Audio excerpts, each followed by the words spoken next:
stream là sur YouTube. Ok, donc là le micro. Hop.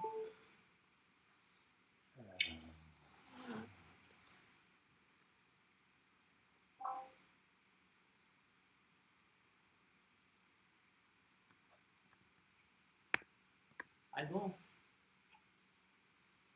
tu m'entends?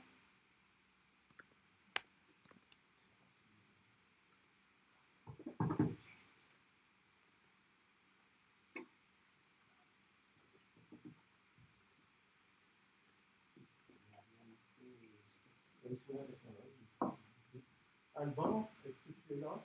Oui, Est-ce que, oui, tout à fait. est-ce que tu peux juste envoyer un email de confirmation, parce que comme je ne te vois pas, en théorie je devrais vérifier, à xcarton@tennisbrest.fr en me disant je suis là, c'est tout. D'accord. Ça y est, on est en live avec le public. Normalement, le public nous entend. Pour le public, ça passe tout par l'ordi devant Kenneth. Ah, d'accord.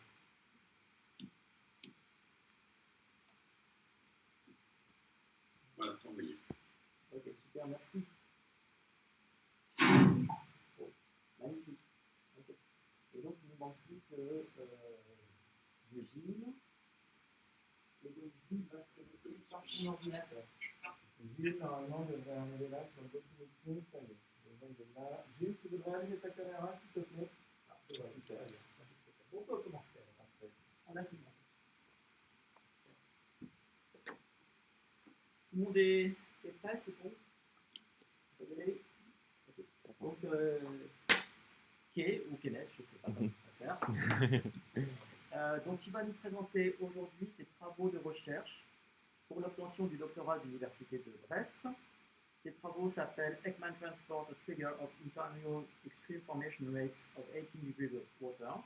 Et ton jury est constitué donc, de tes deux rapporteurs, Gilles Reverdin et Alban Lazare de l'Université Pierre et Marie Curie de Paris, de deux examinatrices, le professeur Sabrina Speich de l'École normale supérieure et le docteur Anne-Marie Trévier de l'Université de Bretagne occidentale, de Nicolas Coediti qui est examinateur invité, de tes deux co-directeurs de thèse, Hervé Mercier et Guillaume Maz, et de moi-même pour présider cette session. Et donc, normalement, la règle est que tu as environ 40-45 minutes pour présenter des travaux. Après quoi, il y aura une discussion, des questions et tout. Voilà. D'accord. Merci. Donc, je commence.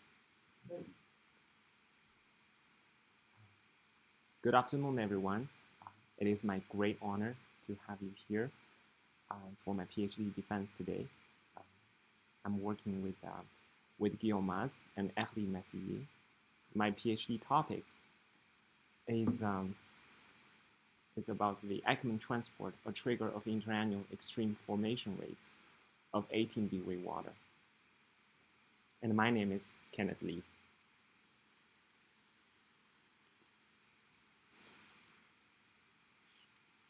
Here's the outline of my presentation. I will have you read through the list.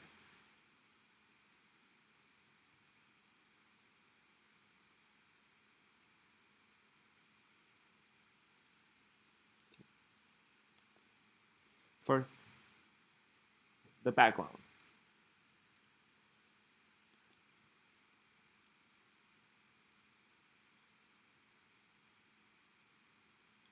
The North Atlantic subtropical gyre is known as the largest heat reservoir on Earth, and this region, since 1970s, experienced warming. And this schematic shows the Gulf Stream system. The branches here indicate the currents, and branch A indicates the North Atlantic current, and branch B, the eastward traveling subtropical branch, and branch C, the southern branch of the recirculation gyre, and branch D is the northern cyclonic recirculation gyre. The blue-colored contours in depth here gives you the deepest mixed layer depth. So the subtropical gyre drives the Gulf Stream, and the 18-degree water is found in the mid of the subtropical gyre. And we aim to investigate how 18-degree water contributes to the subtropical gyre from a heat content point of view. So first of all, what is EDW?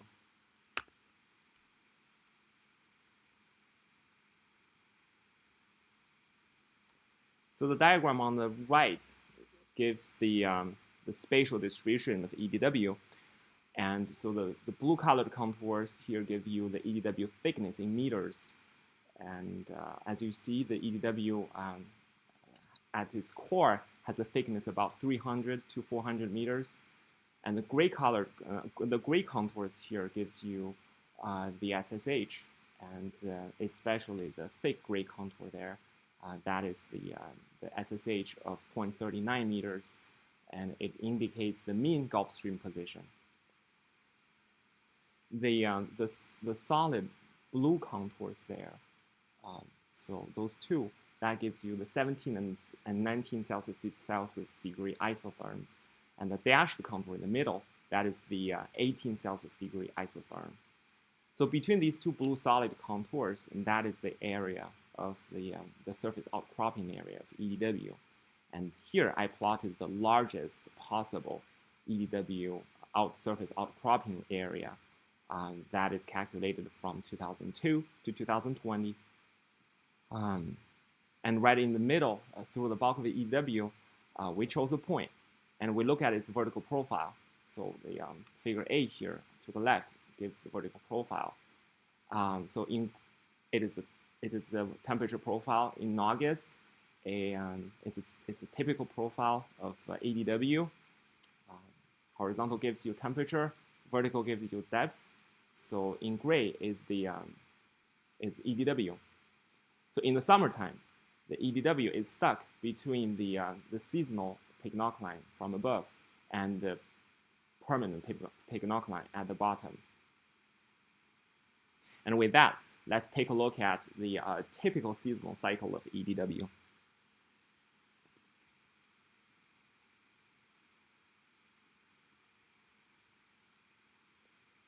This diagram shows a typical seasonal cycle of EDW, and the water column is picked at 55 west and 36 north from the map indicated to the left.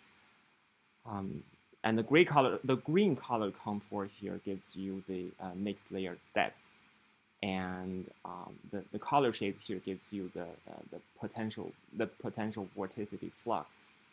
So a positive value in gray, that gives the PV loss, and the negative color in red gives you the PV gain. From September to March, the EDW water column experienced large PV loss at the surface associated with a strong air-sea surface heat loss. The mixed layer deepens, reaching its maximum in the seasonal maximum in March. And then after April, the water column experienced the PV gain associated with weak air-sea surface heat loss. And the bottom of the mixed layer quickly shoals. And with that, let's take a look at another important process of EDW, the subduction.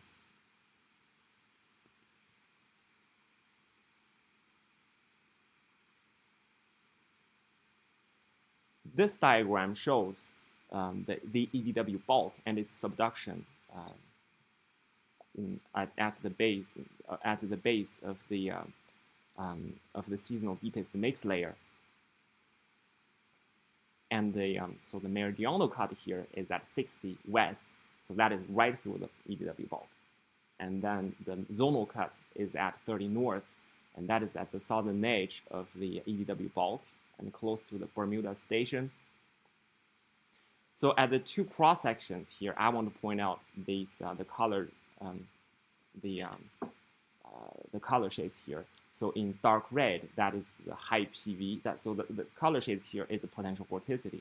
Dark red is high PV, indicating highly stratified water. And in purple, light purple there, that is low PV, indicating the nearly homogeneous water.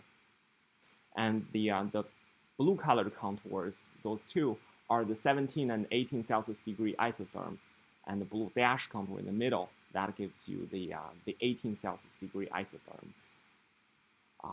And also you see that black contour there, that is the mixed layer depth. And lastly, you have that green dashed contour, the green dashed solid lines. Those mark our domain of analysis.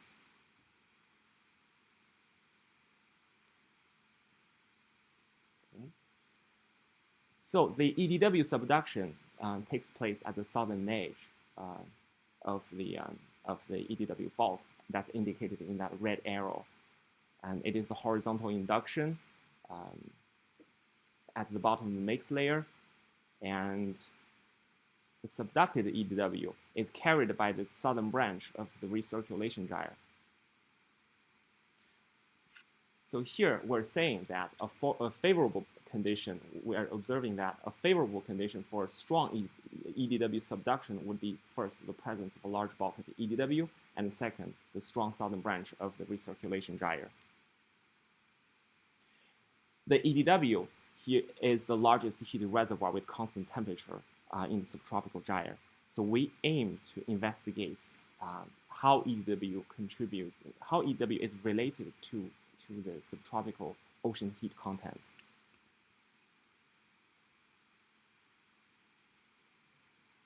So on the decadal scale, research has shown that EDW volume, a larger EDW volume, corresponds with a colder EDW temperature. And since the seasonal Picnock line changes more than the permanent Picnock line, both in terms of order of magnitude and also in terms of frequency, so we have some ideas about this relation. The EDW volume is anti-correlated with the EDW heat content. With that, let's take a look at the variability of EDW volume.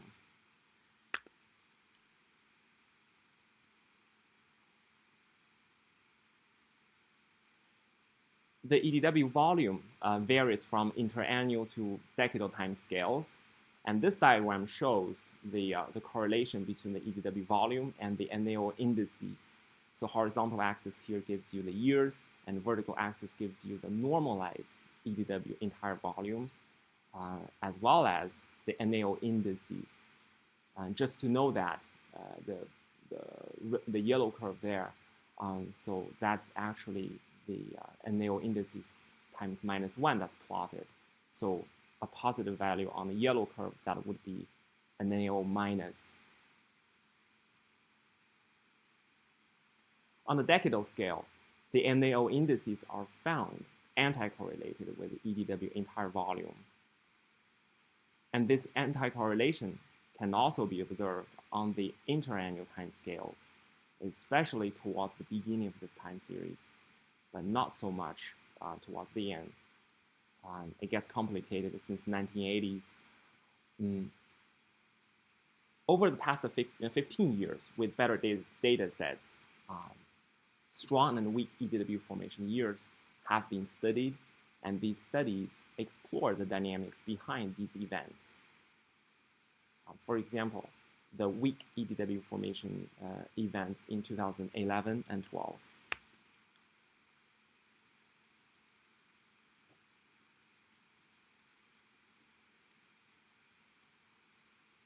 Here's a study carried out by Bilimer and Teali about this near cessation of EDW in 2012. And they counted as contributing factors the preconditioning and the air-sea surface heat loss to this weak EDW formation event. So they're saying that before even the EDW's ventilation started, the near surface stratification wasn't even that strong. And even with that, they're saying that the weak wintertime air-sea surface heat loss was not even able to distratify this seasonal Picnock line, which actually is indicated in the yellow shades in this diagram near the surface. And so, as a conclusion, they're saying that the weak wintertime air-sea surface heat loss is responsible for this weak EDW formation event. By the way, so the wintertime of current year actually refers to the to the period from from September of the previous year to March of the current year.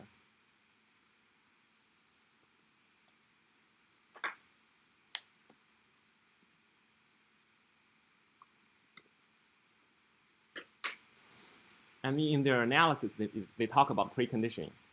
What is preconditioning?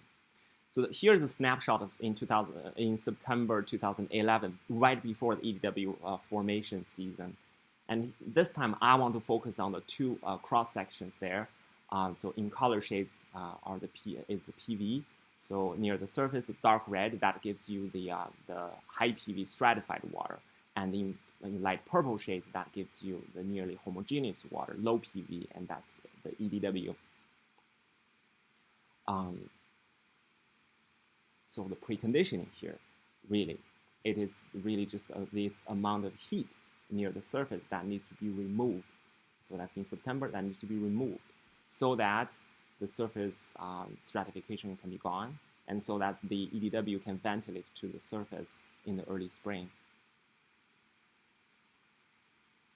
To form large volume of EDW, a deep convection can be facilitated by this weak stratification in the present and fall. And we call this weak stratification the preconditioning.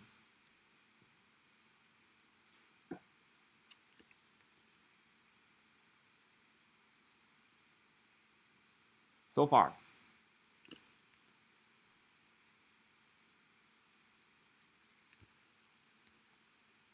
we have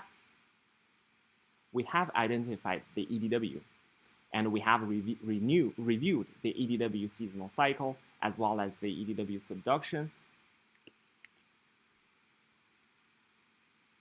And we have understood the correlation of the between the EDW volume and the EDW heat content, as well as the correlation between the EDW volume and the NAO.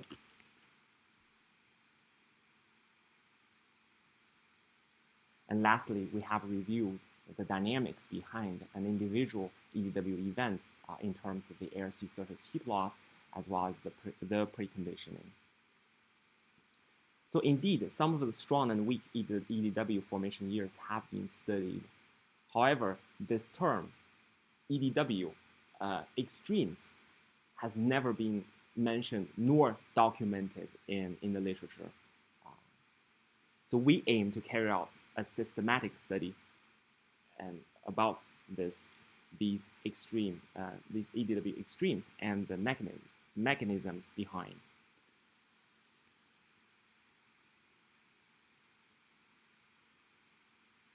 And so in this presentation, I will be addressing the following points. First, with Argo observational datasets, we aim to investigate the North Atlantic Basin subsurface signatures of extreme winters. And second, given better qualitative datasets since 2000, we aim to understand the drivers of EDW extreme years in terms of the air-sea surface heat loss, the Ekman, and the preconditioning.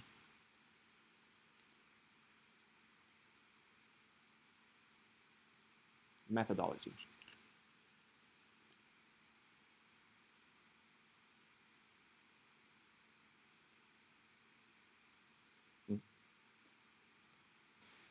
So we estimated a heat budget in our domain of analysis.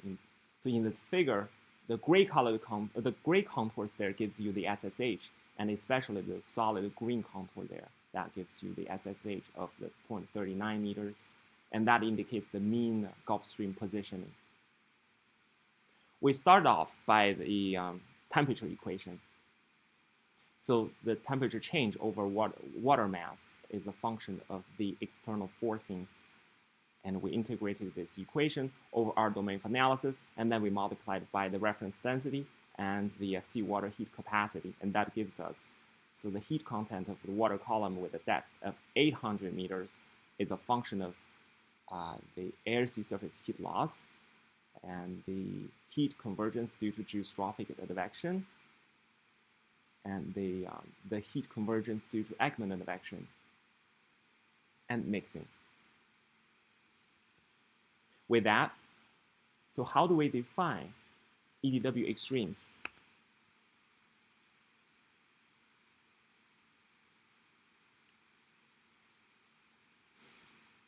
So the diagram above gives you the EDW ventilated volume time series, and in black dots are the seasonal maxima value. And we read this time series of the typical seasonal cycle, and then we apply the 6 to 15 month bandpass filter. And that gives us the interannual time series, which is located below. So we chose as outlier, we chose as extremes, the outliers that exceeds plus and minus 1 standard deviation of the interannual time series. Please note the non-Gaussian distribution of the total sampling. With that, let's get into our direct results on the EDW extremes.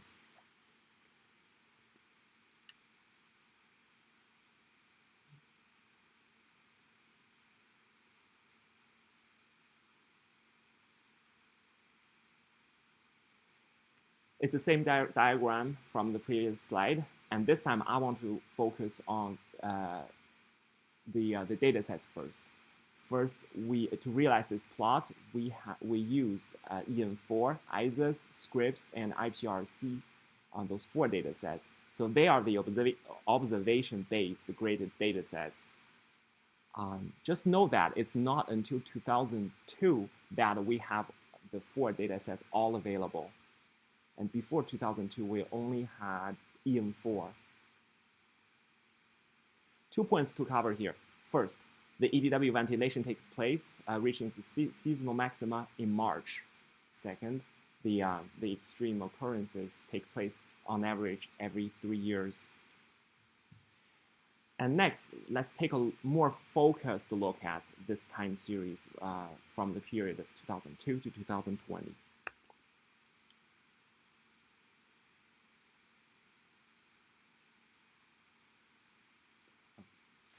So we zoom in from the previous plot, and we chose as extremes the outliers that surpass the plus and minus standard deviation. And considering the non-Gaussian distribution of the total sampling, so we also added to the list the years that is at the local maxima and the minima, and we put them into parentheses. So for strong years, we have 2005, 10, and 13. And for weak years, we got 2008, 12, 14, 15, 16, and 17.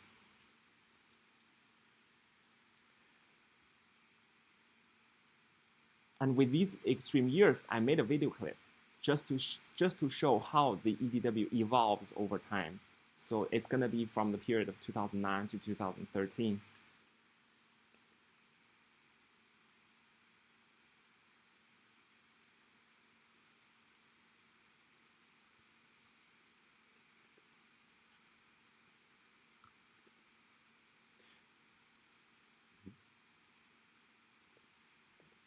Before I start, so here I want to point out that the blue solid curves there are the 17 and 19 Celsius degree isotherms.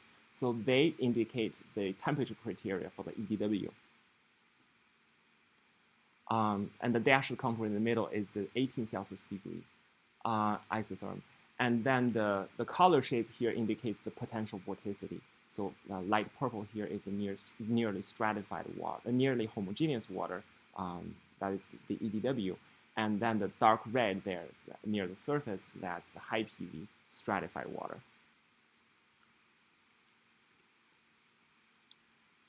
So in the summertime, the EDW is stuck between the seasonal and permanent Pignock lines. 2009 and 10 is known as a strong EDW formation year. So in the early spring, the surface outcropping area suddenly opens up and the mixed layer deepens, and the EDW is ventilated.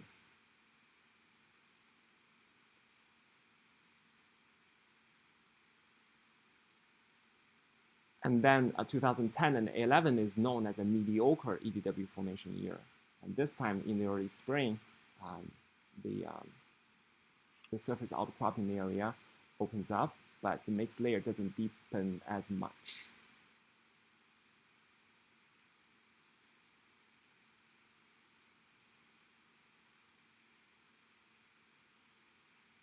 And then 2011 and 12 is known as a weak EDW formation year, so in the early spring.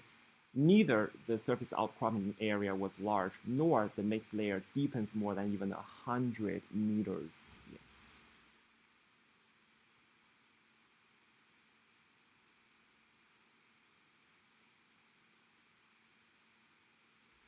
And then 2012 and 13 is another strong EDW formation year, and this time the surface outcropping area opens up in March, and the mixed layer depth was deep.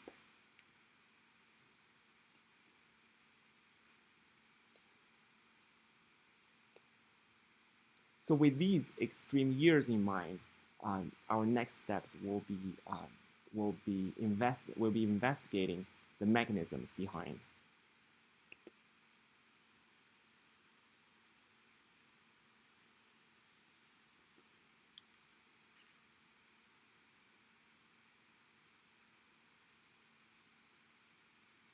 So we started by the composites of sea level pressure. So these diagrams here are the mapped composites of sea level pressure onto the wintertime EDW renewal extremes. The left panel gives you under the strong EDW formation years, and the right panel is under the weak EDW formation years. The strong EDW renewal here corresponds with low pressure in our domain of analysis, and the entire pattern resembles an NaO minus. And then the weak EDW renewal corresponds with high pressure over our domain of analysis, and the entire pattern resembles an NaO plus. How about other atmospheric variables? For example, the air-sea surface heat loss.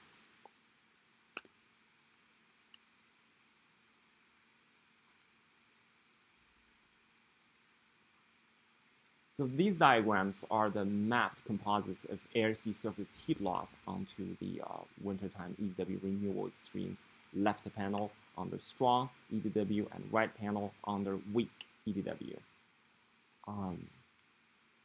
So what we're seeing here is that strong EDW renewal corresponds with strong air-sea surface heat loss. That's shaded in blue on left, and then the weak EDW renewal corresponds with weak air-sea surface heat loss, and that's shaded in red to the right. So how do the extreme occurrences of the air-sea surface heat loss correspond with the extreme occurrences of EDW formation? So let's take a look at a time series.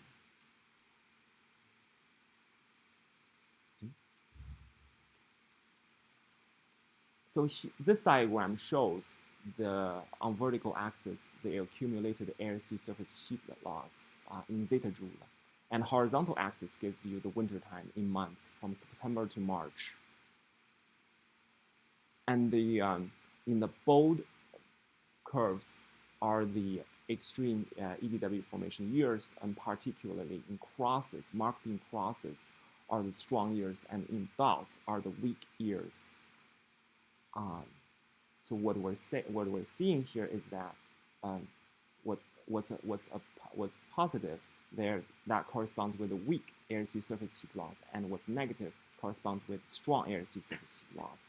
So we see that the weak EDW formation years well corresponds with weak air-sea surface heat loss, and the strong years with strong air-sea surface heat loss.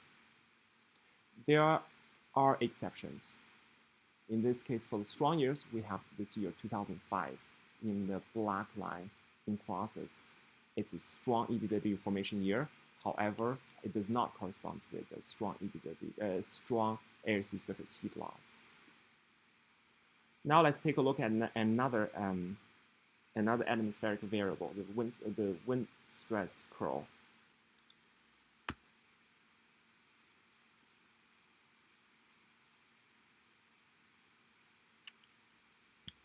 So these diagrams are the mapped composites of surface wind stress curl onto the EDW renewable extremes. Left panel under strong and the right panel under weak EDW. So here, what we see that with under strong EDW renewal, we see an Ackermann divergence, and that is the corresponds with the positive wind stress curl. So that's shaded in red on left. And then the weak EDW renewal corresponds with an Ackermann convergence associated with a negative wind stress curl in blue on left. Yes. And then how do the extreme occurrences of the wind stress curl correspond with the extreme EDW formation years?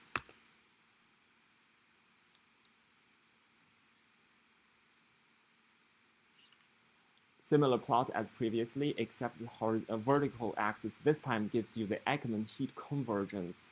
So on the positive side, that gives you the strong Ackermann heat convergence, and on the negative side gives you the Ackermann heat divergence.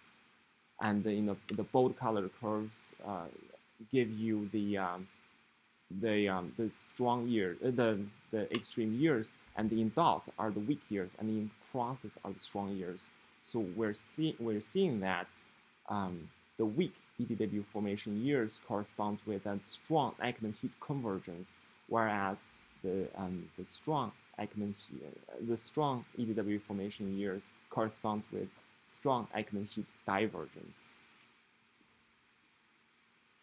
We take one step further, and we aim to investigate the Ackermann's role from an atmospheric events point of view, and we ask ourselves, when an extreme EDW formation year occurs, is it due to some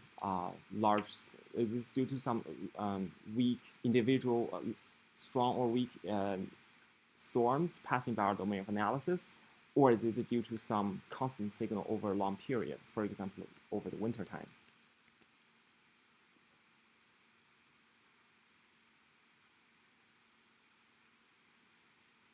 Here is the daily progression of the previous plot. And this time, I just want to focus on that 2013, that blue curve marked in crosses. So if you look at that curve, and a decrease on that curve, that indicates a Ackermann heat divergence. And typically, it is associated with a storm that passes by our domain of analysis. So as next step, I will show you a video clip just to demonstrate the progression of this Ackermann heat divergence in the year 2013, and also the 2012 and 13 mid-latitude storm tracks.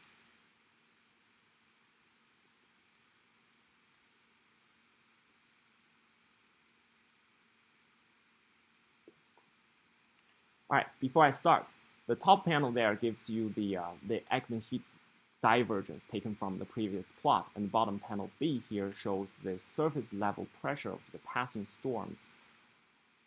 And so it has a time resolution of 6 hours. And on top of that, I also tracked the accumulated hours of these passing storms.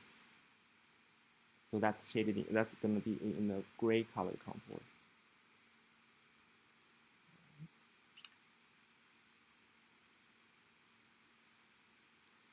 So starting in September and October, the storms are mainly the subtropical cyclones and the hurricanes, and decaying in magnitude as they move northward, passing by our domain of analysis.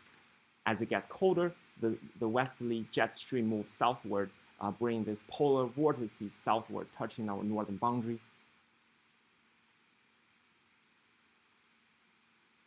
And here I want to point out that this is Hurricane Sandy, intensifying as it interacts with an Arctic front, cold front. And that stayed in our domain of analysis actually for 4 days.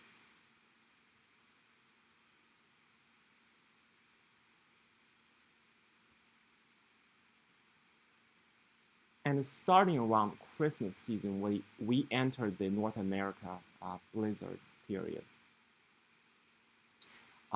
So broken off from the curvature of the jet stream, the intense low pressure system dumped large amounts of snow over North America and then entered our domain of analysis.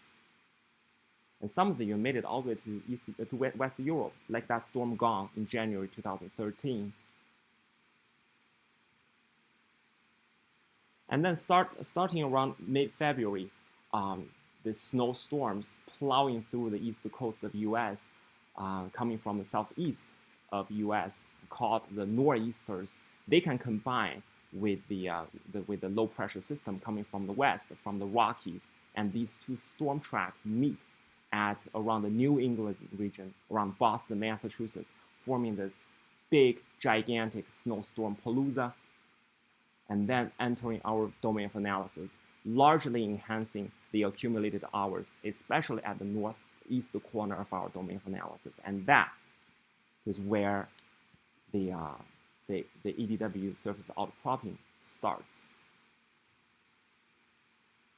Just to summarize here, first, these storms explain more than half of the signal in A.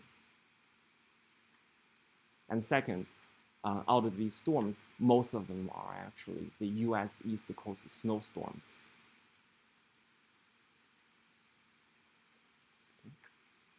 Okay.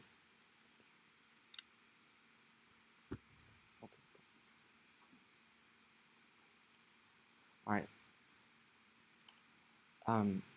The preconditioning, the last factors to introduce here.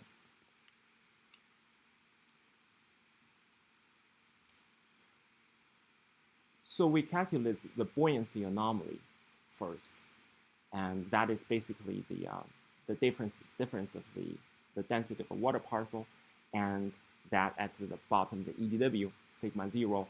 G is gravity, and we chose reference density as 1.027 10 to the third kilograms per meter cubed.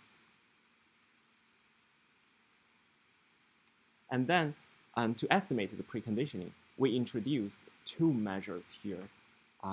First being the fixed domain BCA. We borrowed this concept from B. Leimer and Teali. So we basically integrated the buoyancy anomaly from the surface down to the bottom of the EDW in September. And then the second one is the relative BCA. And this time we integrated the buoyancy anomaly from the surface down to the bottom of EDW, but in coming March. And then we rescaled by the March mixed layer depth. By doing that, the fixed domain BCA basically gives measure to this to the near surface water column heat content in September. And the relative BCA, it describes the potential to have a deep convection in the early spring. And next, so with these, we will see how these two measures work together to signal the strong and weak EDW formation years.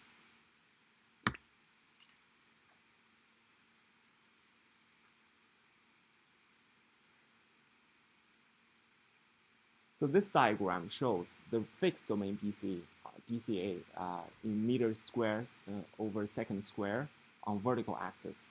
And on horizontal axis, you have the EDW ventilated volume in Sverdrup years.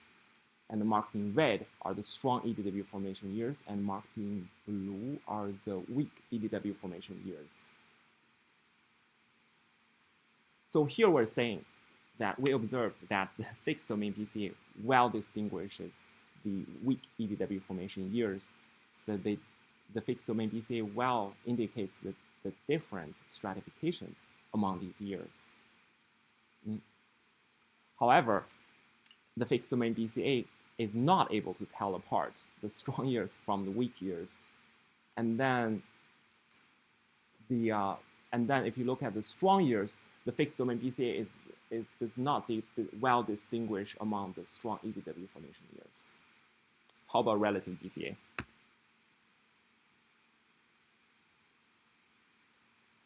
Same structure as the previous one, except the vertical axis this time gives you the relative BCA. and the relative BCA is able to distinguish between the strong years and the weak years. And on top of that, the relative BCA well distinguishes even among the strong EDW formation years. So just to give an example, for example, 2005. So based on the relative BCA, the preconditioning of 2005 is not actually promoting as much a deep convection as it is to 2010.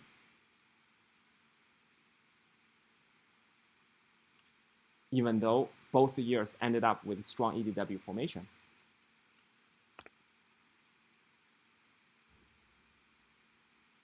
So far, we have introduced 3 factors that contributes to this EDW extreme formation events. First, the Ackermann heat convergence divergence. The second, air-sea surface heat loss. And lastly, the preconditioning. And under preconditioning, we introduced the 2 measures. The first being the fixed domain BCA that well signals the weak EDW formation years, and the relative BCA well distinguishes among the strong EDW formation years. And then with that, let's do a case study.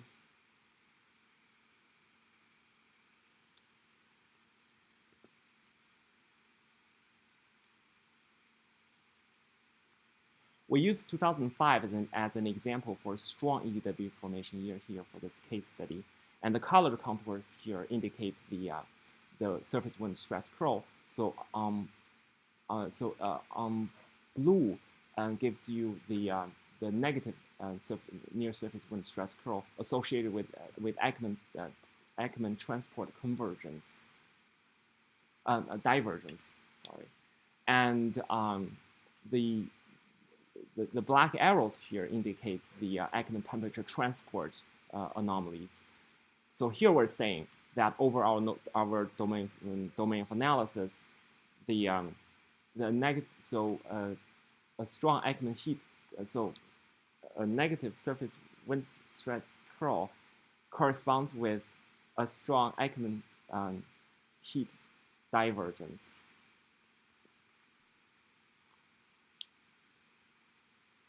And on top of that, this time we added the surface outcropping area. So the black solid curves here gives you the 17 and 19 Celsius degree isotherms. So between these 2 curves, that gives you, so they are basically the SSTs of the seasonal deepest mixed layer. So between these 2 curves, that gives you the this 2005 early spring surface outcropping area.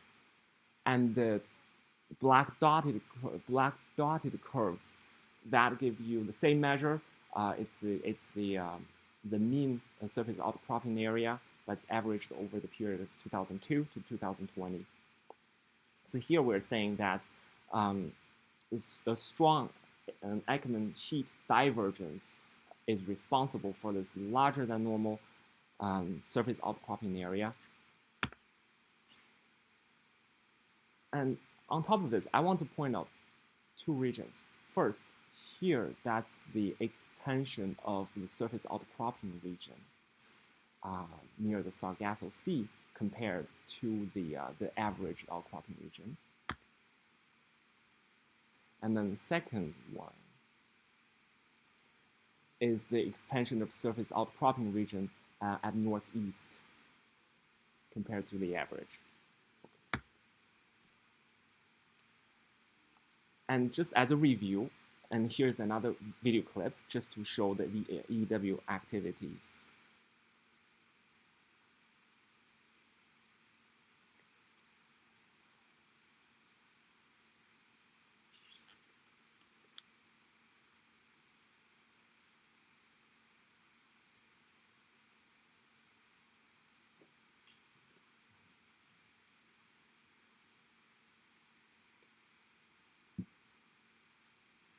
So during the winter time, as it gets colder, the 17 and 19 Celsius degree isotherms move southward, and over the early spring, as a result from this strong Ackermann heat divergence, the surface outcropping area suddenly opens up and the mixed layer quickly deepens. and the EDW is ventilated. And then, as a comparison, now we're going to look into a weak EDW formation year. So we will review this near cessation of EDW in 2012.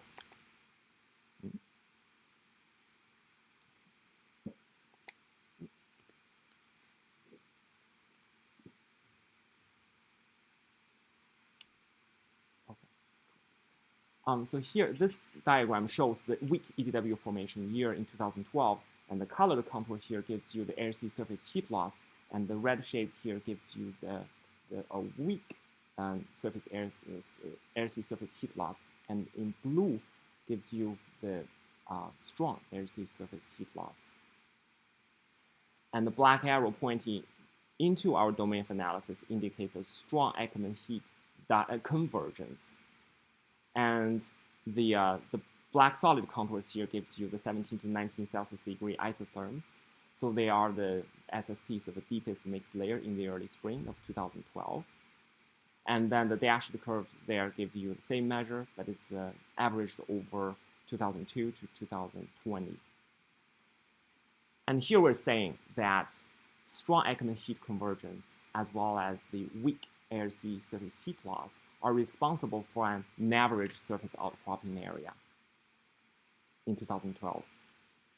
And as a result, compare with the year 2005, the year 2012 no longer has that extension of surface outcropping area near the Sargasso Sea region.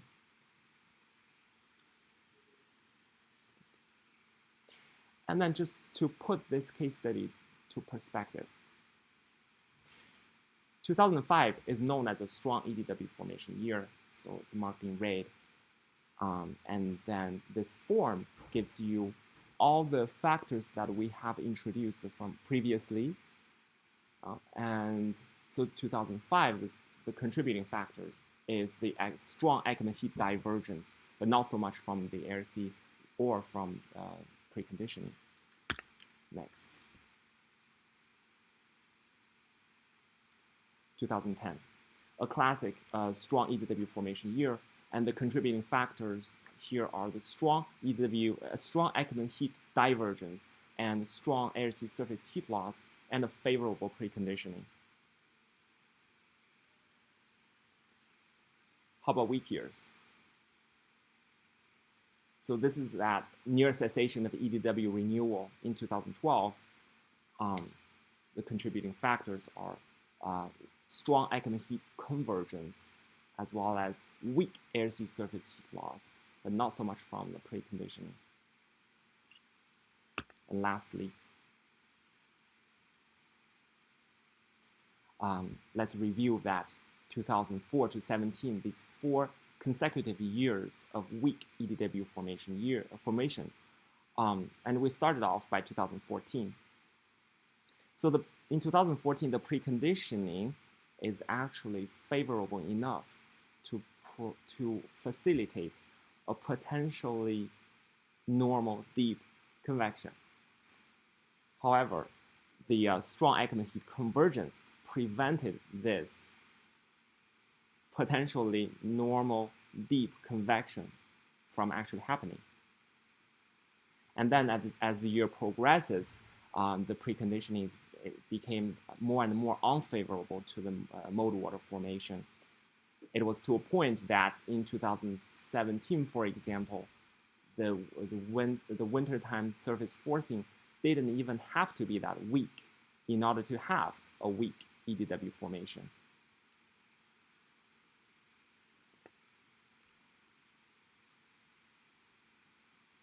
Conclusions.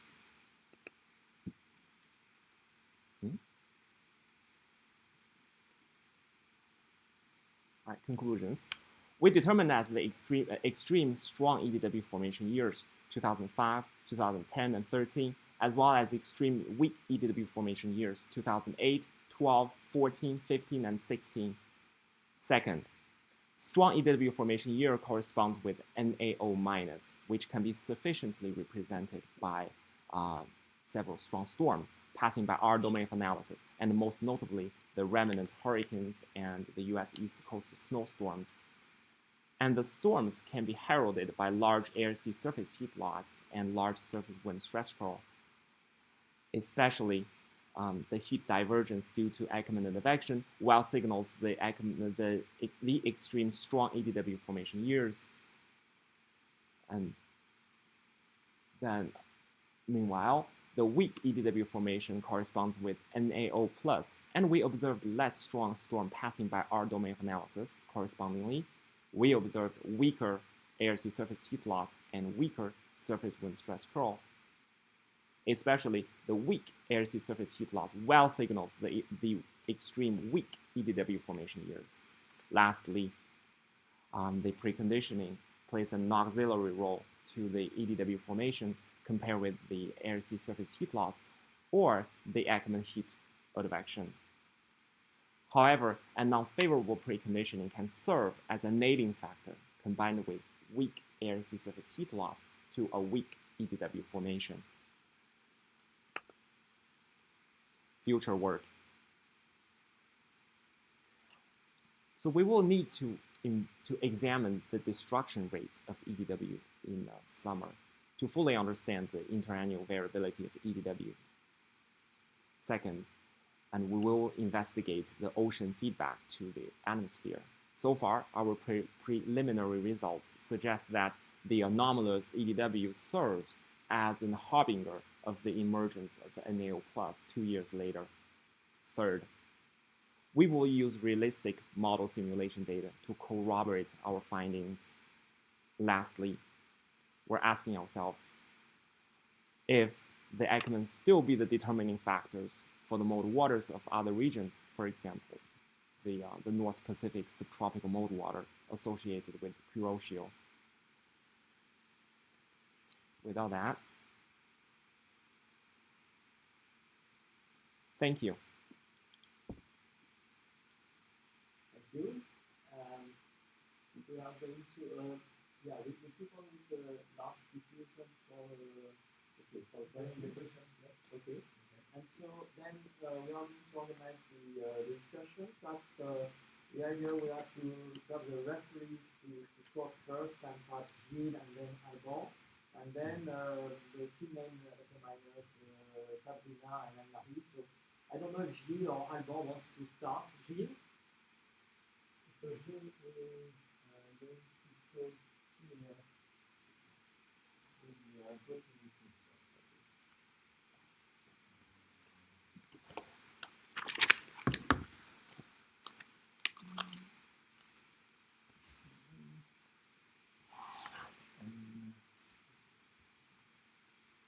So Gilles, if you want to talk, I think Kenneth can hear you now.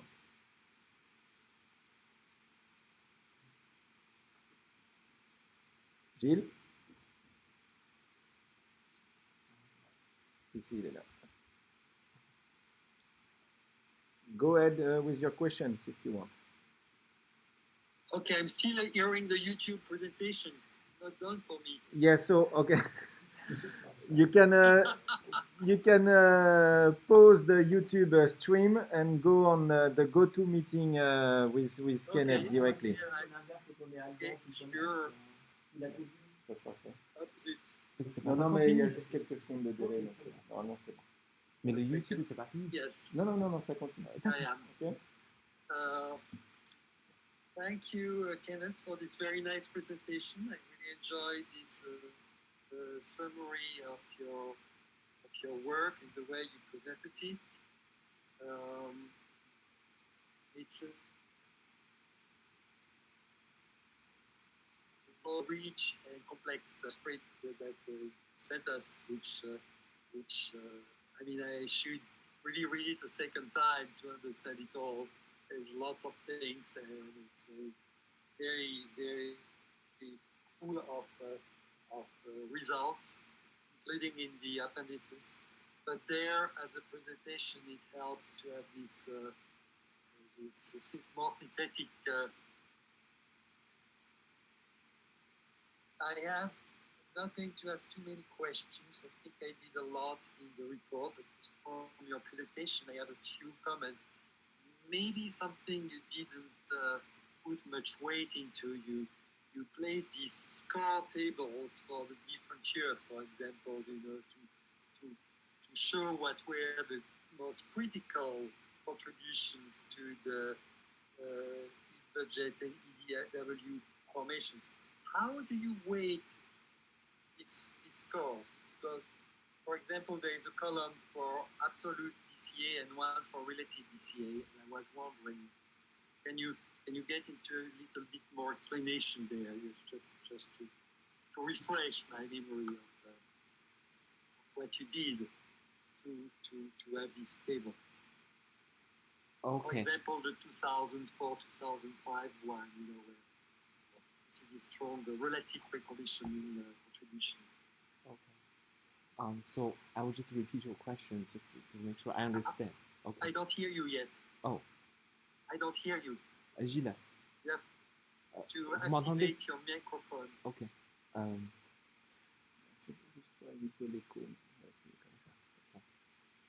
Vous m'entendez? Okay, cool, great. Yes. So just to repeat your question, so that to make sure I understand. So you are talking about the score table at the end, and for example, like, so how do we calculate the score table? And it's better, for example, we can use the year 2004, 2005. Okay, I see. So I will just go back to the slide. And so slide 39 I'm looking at right now. And here, so for each scores to calculate it, we basically subtract the mean from the sampling value of each factors, and then we divide it by a standard deviation. So that's the score that we give them.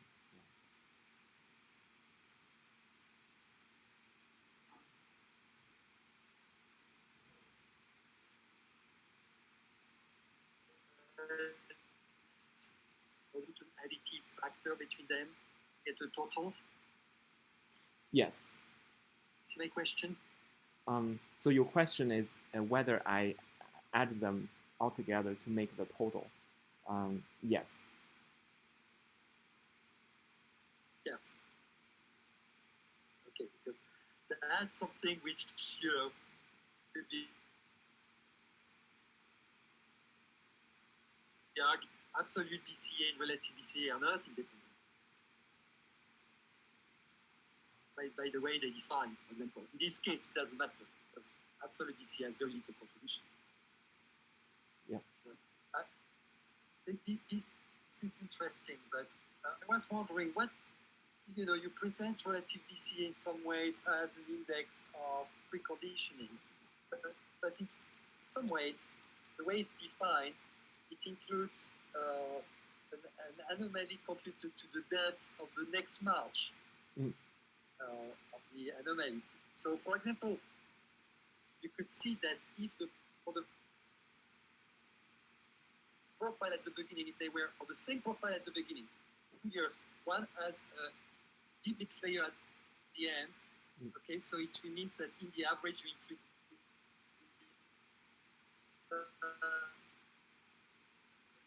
the water, which is very shallow, its layer at the end of March. In that case, it will have a much higher buoyancy potential because it's less dense water. It doesn't go as deep. See what I mean? That it's not just preconditioning relative BCA. It's also why there is such a good correlation between relative BCA and EDW formation. So I was wondering about that, if there was a way to remove in this index something which is not really preconditioning but comes from the next march, the final depth. I just wonder. So I would just repeat what I understood. So you are asking me that between the fixed domain BCA and the relative BCA, especially for the relative BCA, it is a measure that's not just to describe the preconditioning, but rather it measures the because it's also taking into account the mixed layer depth in March.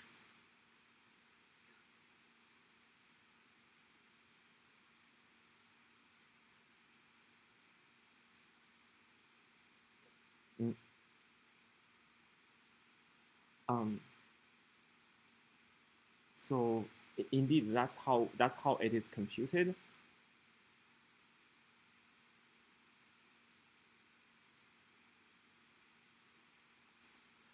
However, we still find it valuable to describe it as preconditioning because it describes the potential to have a deep convection. And this is something that by looking at the fixed domain BCA, which is just the September heat content of the water column, that would not be able to give.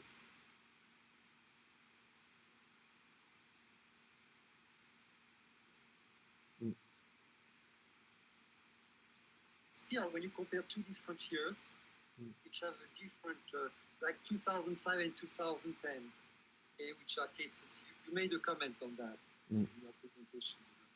Like in some ways, despite the two being years with a strong EDW at the end, and probably, I don't remember, but probably fairly closely related to the mixed layer. I don't remember that exactly. But yet fairly different relative BCA, and that's interesting, I guess. But if the mixed layer are very different at the end, I think it's makes it a little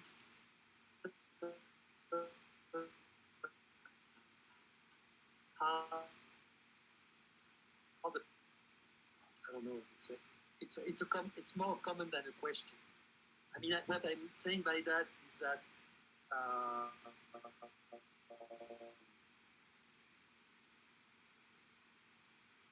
quantity, but maybe there could be a way to anomalize it in some ways, remove the average profile. I don't know, something which a little bit closer to what you want, which is some idea of what the net stratification there is at the beginning in the content in terms of buoyancy for the potential to reach a certain depth at the end. And maybe it could be, I don't know, it could be something. Maybe that's for me something to explore. I have another question. You showed us some very interesting curves showing, in your investigation on individual events as a contribution to the Ekman heat divergence, but also for the heat flux loss is very interesting. Now, in your curves, something I know I am not fully grasped when I read it, but the total, I think it's figure, I don't remember the exact. I was comparing the daily ones with the monthly ones, 26 and 27. Okay, 26 and 27. 26 and 27. Yes. And in the daily, when you integrate the Ekmanic convergence, yes, on 27, you don't end up to the same kind of value for 2005, for example, than with the monthly one. So if you could comment on the difference between these quantities. It may just be that I may not understand fully. You see 2005, you end up to -2 gigajoules, and with the daily ones, you end up to -5, 4.5. Yes. And 2005 appears much larger, the second one. Okay. So Gilles, just to... What do you think makes this big difference? I see. So Gilles, I will repeat your question just to make sure I understand. So you were asking me, referring to the slide 27 and 26, So about the Ekman heat divergence and the convergence curve, monthly versus the daily progression. And you observed that the year 2005, that when, so it seems like it doesn't have, these two curves don't agree with each other. And you're asking why, what's the difference? Here, the, so for the monthly curve, in order to calculate it, we use the, so that one actually we use the interannual time, so we have an interannual time series. So that's, we rated the time series with the seasonal cycle, and then we applied a 6 to 50 month bandpass filter, and to realize that time series. And for the daily data, since we're more interested in just really to see the real-time storm progression, so we decided to, so here we just only read the time series, the daily data time series of the typical seasonal cycle, and then that's it. And then we just want to see the raw data, because we care, this time we care about the daily progression and related to the storms. So it means that it's in the low pass filter that it's lost? Yes, yes. Okay. Yeah, I was wondering a little bit about that, I wasn't sure. Okay. Which brings me to another question. You showed in Influx for 2005 that it was actually not a year with a large, anonymously it was with the wrong sign even, except that near the end of the period, in this low pass, the low frequency monthly one for the Influx, which is an earlier one, you see that 2005, near the end, in January through March, and as you described and you presented the time series, there is quite a decrease. It's like there is a gain at the beginning of anomalous heat, and then there is quite a loss, actually. Could it be that if it had not been filtered monthly, this would be a much larger loss? Also on this heat flux, monthly flux time series? Okay, exactly. So Gilles, I'm just going to repeat your question here. So you are talking about this time. You are talking about the year 2005. So that's the on the daily progression curve on the slide 27, and so you are saying that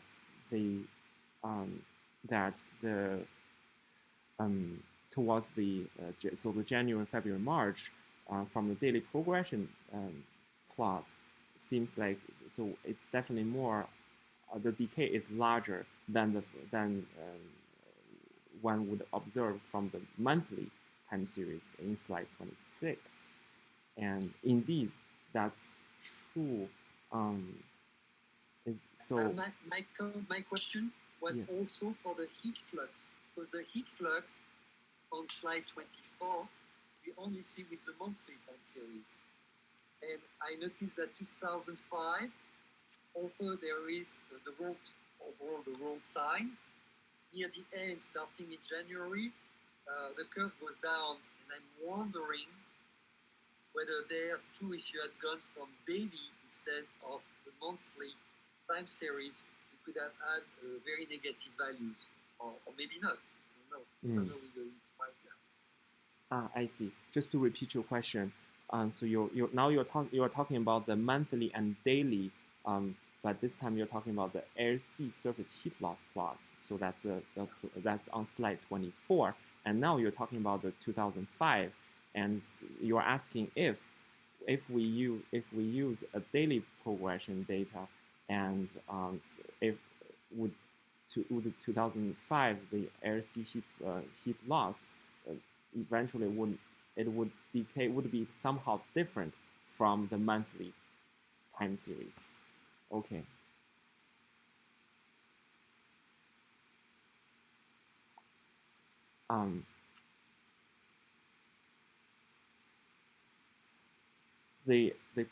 So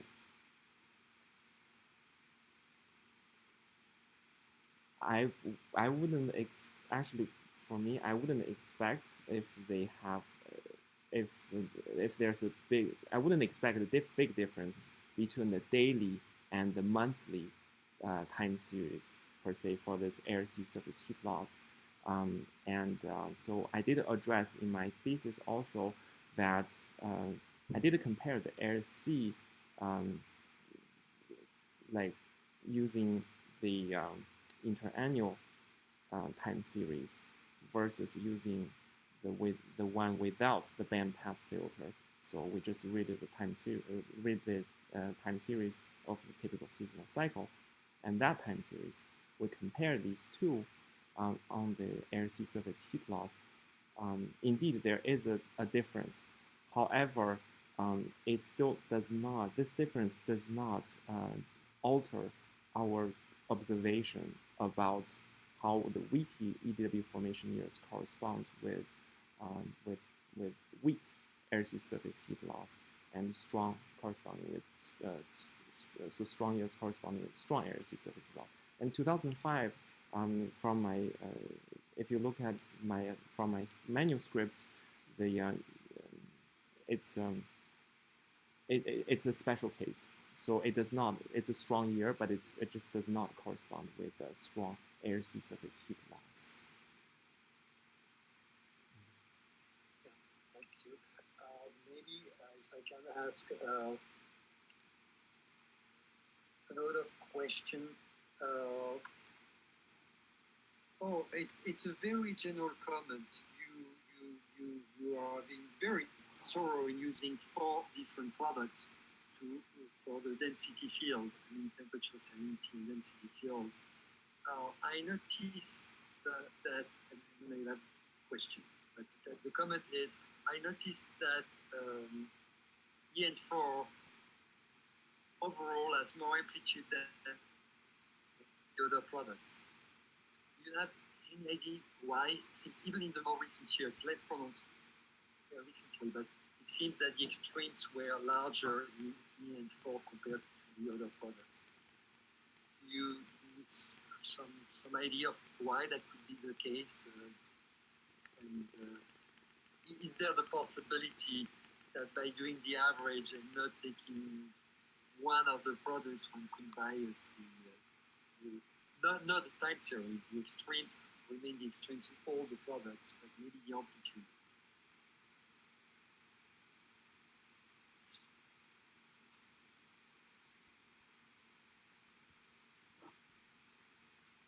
Okay.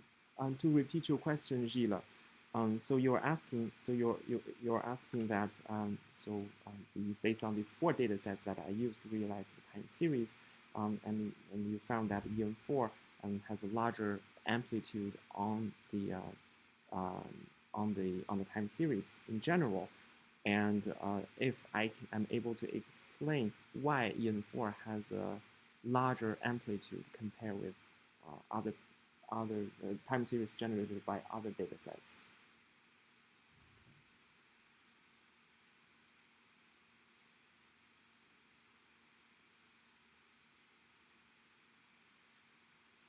So EN4, first of all, I noticed that the vertical resolution of EN4 is more coarse, for example, than ISIS, and maybe that can be a contribution to explain, because in this case, if we select the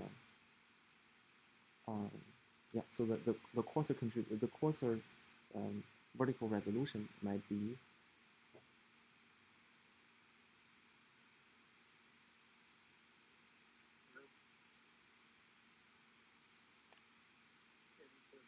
That's interesting. And is there the possibility in products which use objective mapping, where there's different assumptions about the gas field, I guess, also? But CRIPS is not one with that. It's true that for EN4.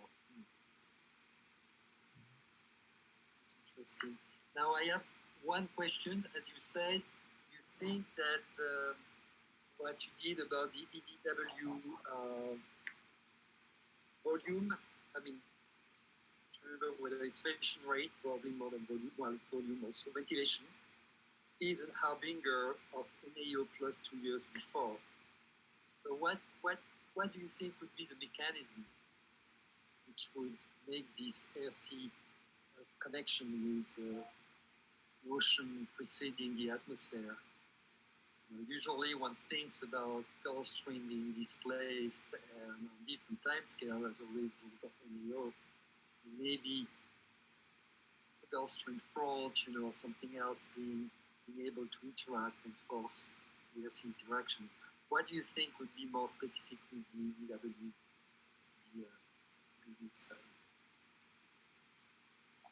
this harbinger for NAO plus 2 years after? I'm just wondering, and just if you have some idea, elaborate on that. And what would you do to show it further? What would you be able to present to convince the reader?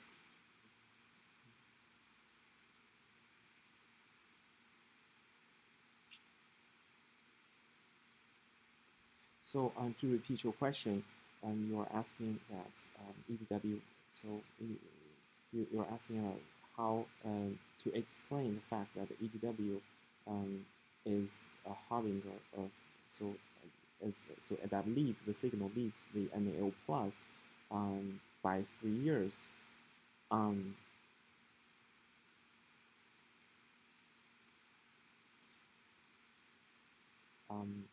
So technically, we found the correlation, and I don't.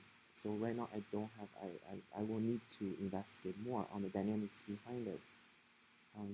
But indeed, it's an interesting signal.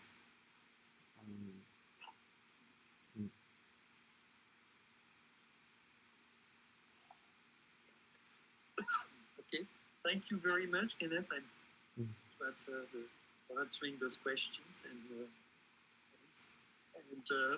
I should give the floor to your Merci beaucoup, Gilles. Merci. Et donc, on va passer la parole à Alban. Alban, ça sera sur le système de la salle.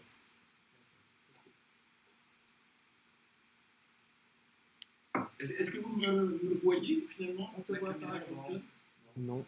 Ah, zut.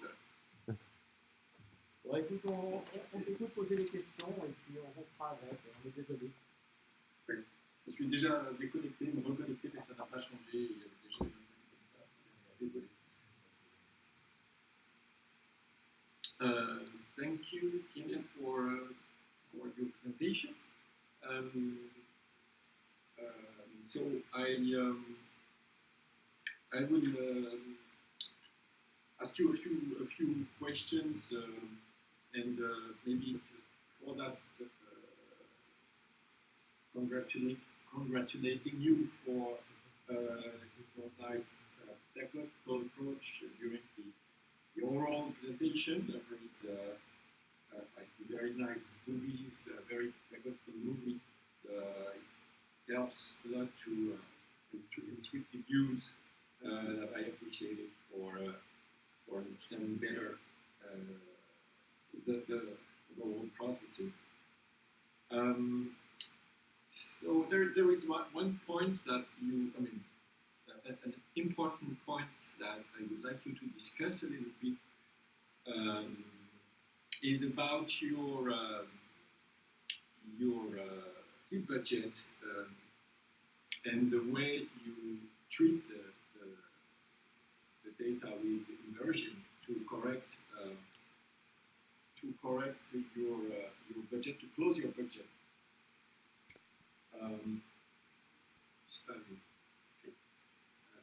Could you just, I will ask the question.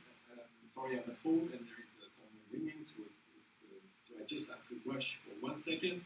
But basically, my question is, could you prepare a little discussion on the confidence you have in your inversion method, and why do you trust your reconstruction on which you base your work. I hope you understand. I'm coming back to one for Wait till he comes back. Well, I will repeat the question then. Yeah, we'll repeat the question for everyone. And then when until he says he comes back. Okay, I am back. Sorry. Okay, So, so do you understand my question? yes, I do. So, Alban, so I will repeat the question here. So you were asking me. When we look into the heat budget, and one of the ways, so the treatment we did is the inverse model, and you're asking if how much we trust the result from this inverse model, and why do I trust it? yeah. Okay.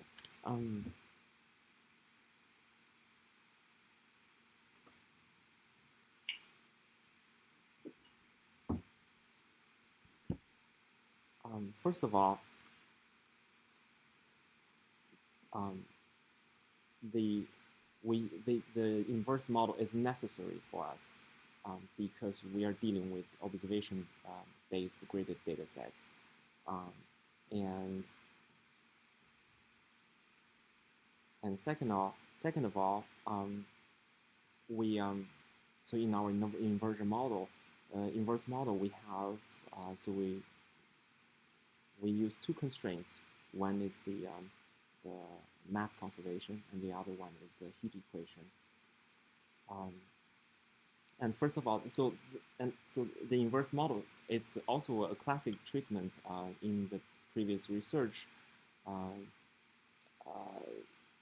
and particularly to my analysis here, we do have a residual in our inverse model, and so our residual is has about it's not small. It's 10 watts per meter square. However, it's in the same magnitude as the error coming from the RC surface heat fluxes data. Can I excuse me? Yes. To interrupt you, by any chance would you have a slide or something to help, or not? You don't have any slide to support your explanation, just in case. Extra slide, maybe. Or just we could look at the figure on the manuscript if you could propose one if you don't have a slide.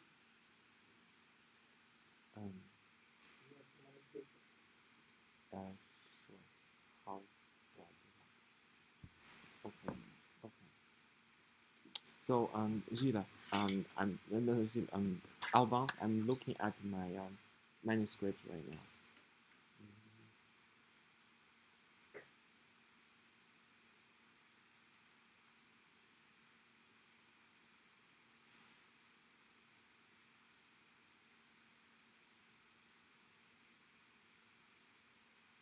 I'm looking for a figure.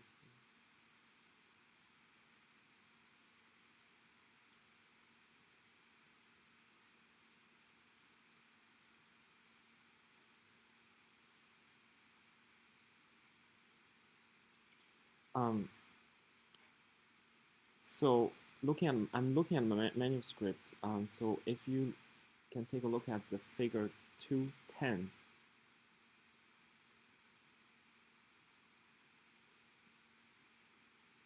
That's the methodology part. And this figure, I chose this figure because it's the heat diffusion due to mixing.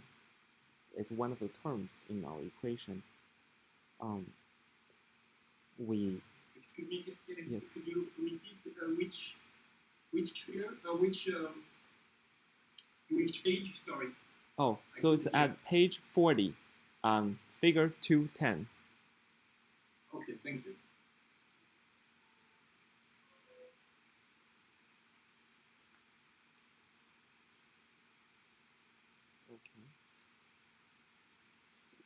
You have it, the figure?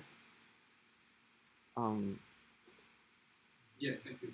Okay, so that I use that because it is one of the terms in our equation, in our heat budget equation, but it's a term that we did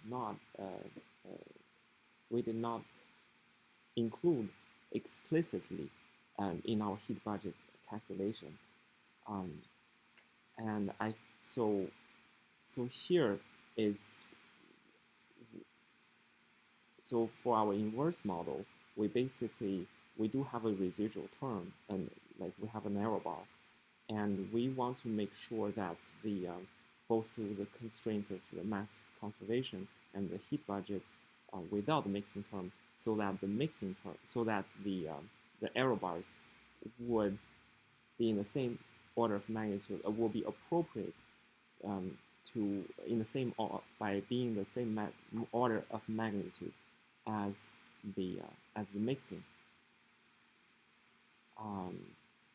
and well, we trusted our result because we think that our result is reasonable, because although if you look at here, take a look at the figure 210, so it has the mean of about, just for the mixing, it has a mean about 2 to 3 watts per meter square, and it's a negative sign here. So that agrees. So the sign itself agrees with our the error coming from our inverse model, and also the order of magnitude. Like I said before, that even the error bars coming from the air-sea surface heat loss even has an order that has a 10 watts per meter square on the error bar on average.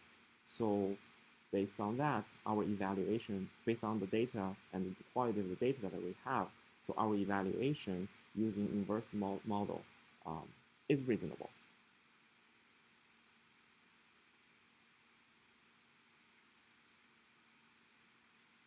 Okay, thank you. Yes, I like your argument.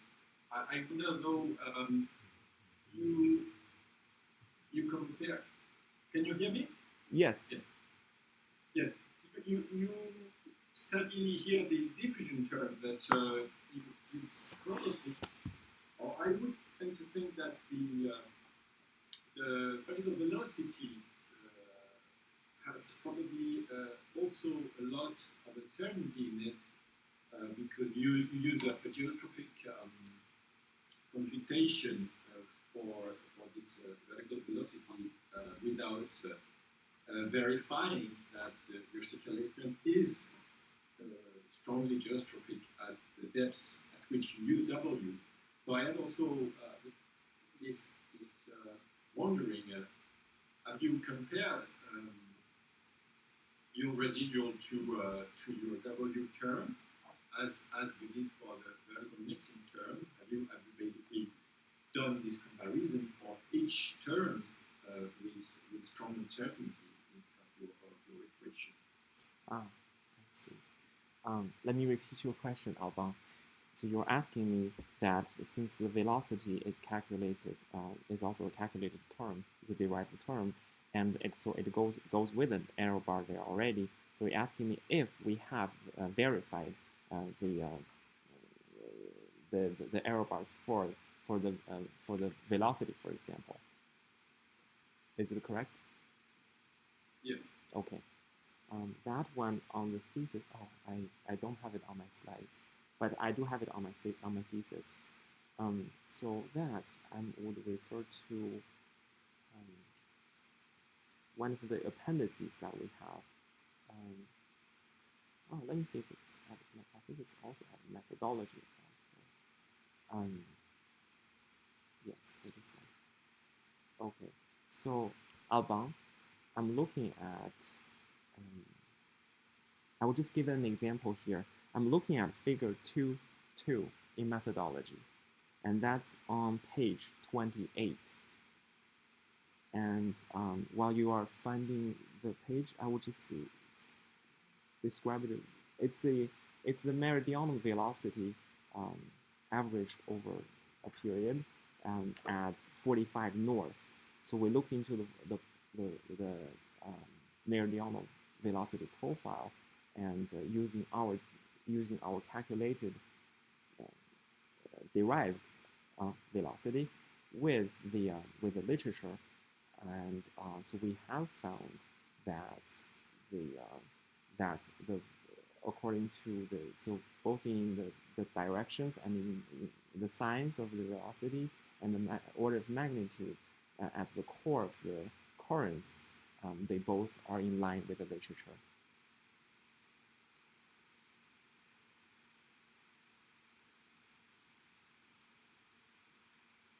Yes, but do you think your vertical velocity flux at the base of your volume, how much trust do you put in it?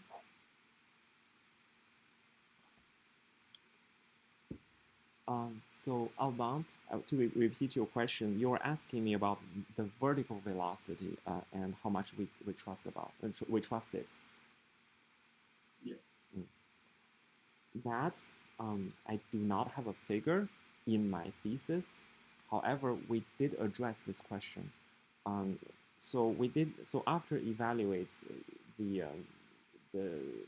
after deriving the velocity field, including the vertical one. So we did a comparison with the horizontal ones and also the vertical ones.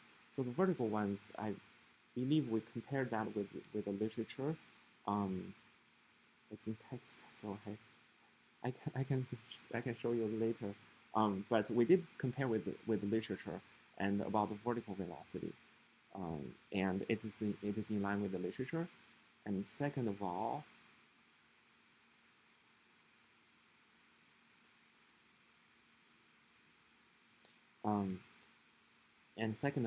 our domain of analysis it's also large. It's 800 meters, so that is already below the permanent Peyton-Hawk line, especially at the western North Atlantic subtropical region.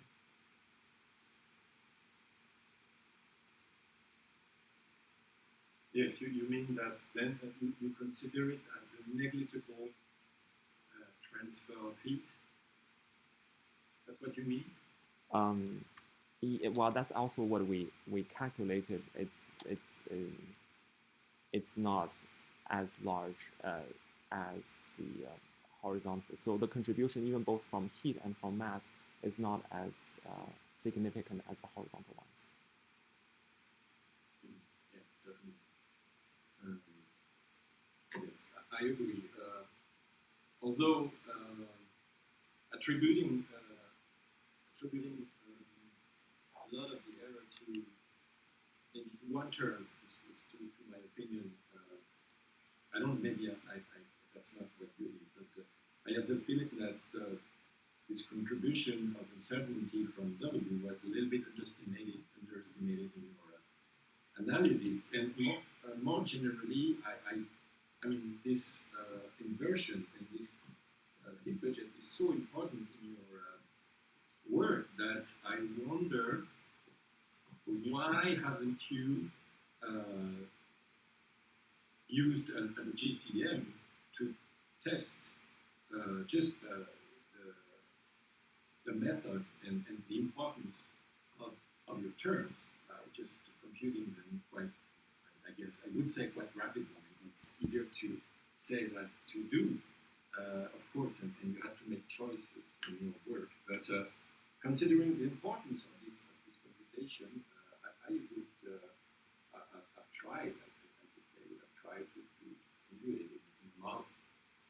Have you thought about it, and how did you choose to not? Maybe, if you thought about it. And I know your perspective. You're mentioning using the model, and I think for validation, it would be very, very useful, very enlightening.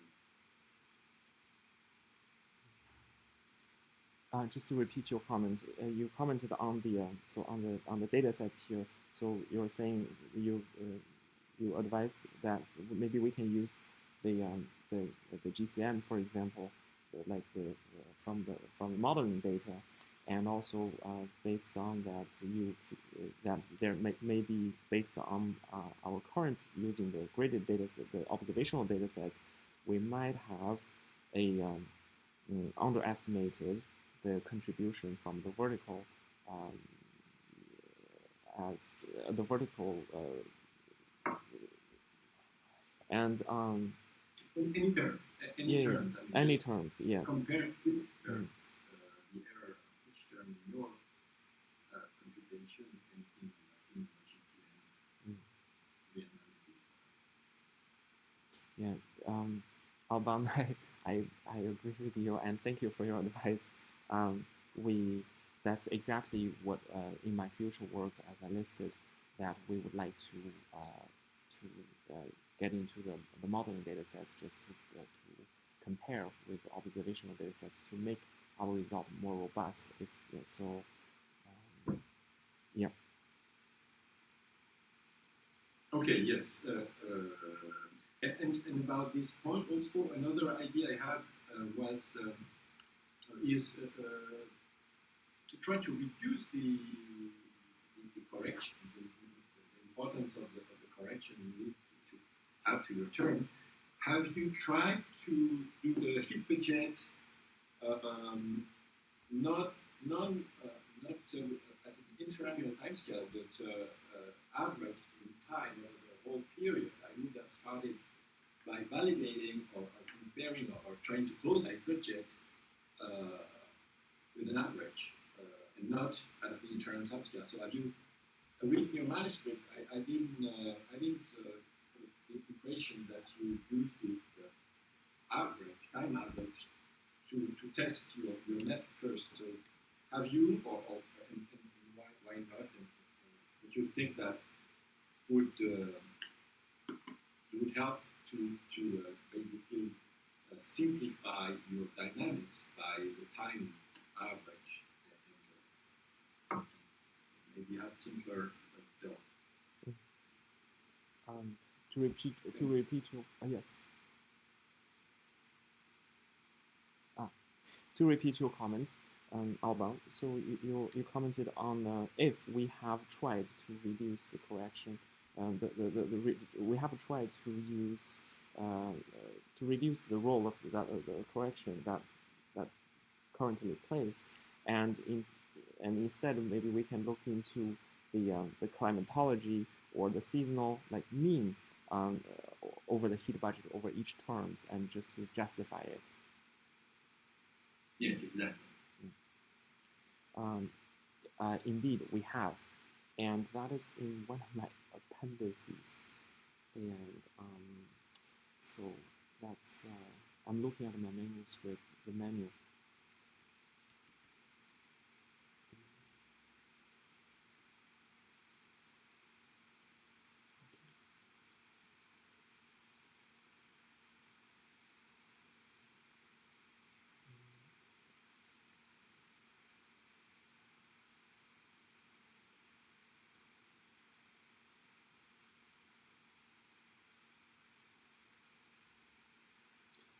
So it's in appendix D. So that's the heat budget, climatology, and seasonal cycle. So that's the place where we put all the our estimates of each terms in terms of climatology and seasonal cycle, and then we compared with the literature and.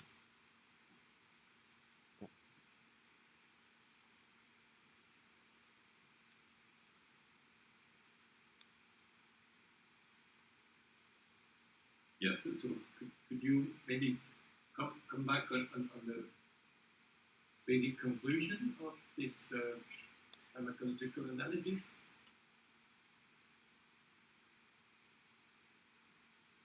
Okay.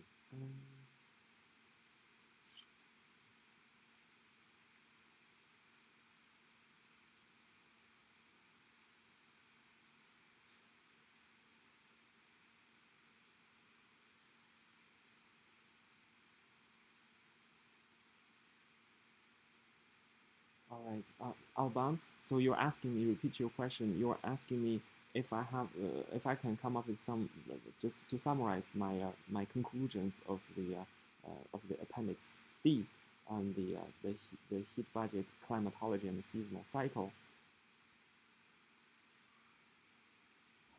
And to answer your question,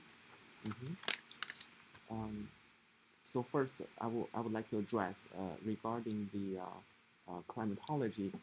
So for example, I'm looking at the table D1, which is the climatology estimates of each term: air sea surface heat loss, geostrophic heat transport, and Ekman heat transport. Remind the page. Oh, it's at table D1, and that's on page 167.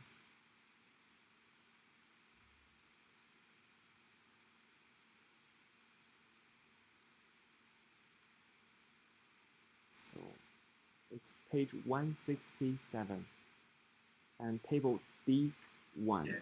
Okay, so that's a 2003 to 2018 heat budget climatology and standard errors over the domain of analysis in the unit of watts per meter square.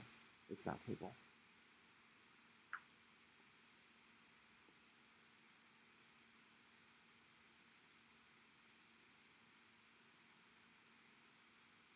So here we're. And there is no. Oh, go ahead. I'm just. It's a question related to my previous question.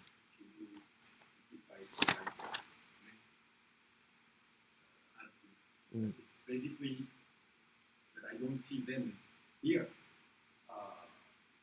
If you find some results, some ways of discussing the small terms that we consider, and the W, the rest of diffusion, they are not here. So here it's more like okay, showing that they are all negligible. That's true. Is it correct? So this table actually. Need them to reconstruct. Okay.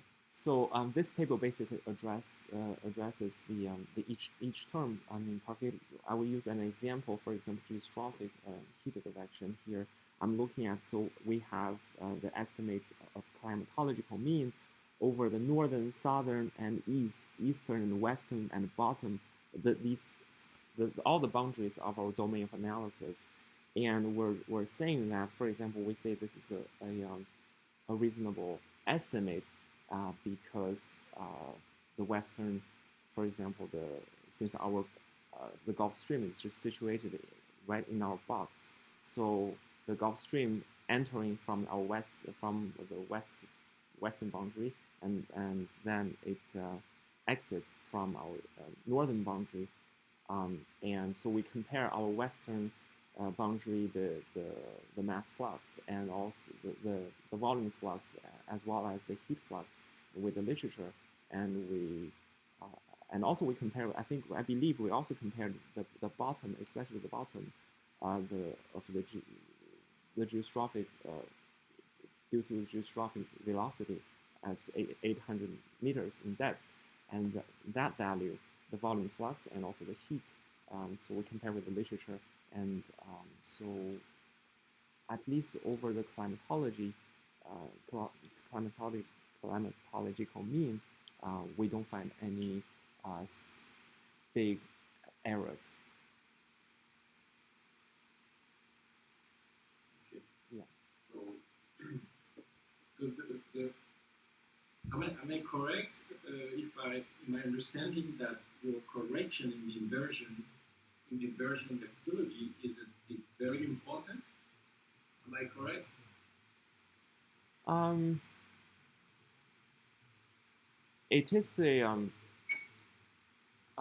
It is necessary because we, first of all, with the graded data sets, we don't know how.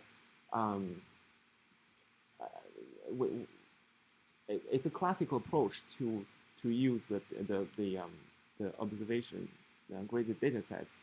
I mean, because we simply, in order to do any analysis further, we need to guarantee that the mass conservation is guaranteed and is satisfied, and also the heat budget is reasonable. So that is our goal, and this is just a linear algebra classical approach to so Like, without it, it's needed. Yeah. But more an idea of the amplitude of the correction that we could try to see on the figure for example, in this seasonal cycle, climatology, what would be the correction implied by the imperative problem? It would be curious to visualize. Okay, thank you. I think maybe we don't have how much time I'm left, Xavier, with my question, please. 2-3 minutes if you wish. So one, two more questions. Yes, good. So it's more like about mechanism, Kenneth. Maybe it's going to be a little bit tricky question, but that's not. I don't want to pose a problem. But, just if you could discuss a little bit how the vertical velocity. I like this idea of it's really a kind of paradox, which is not, but that when you have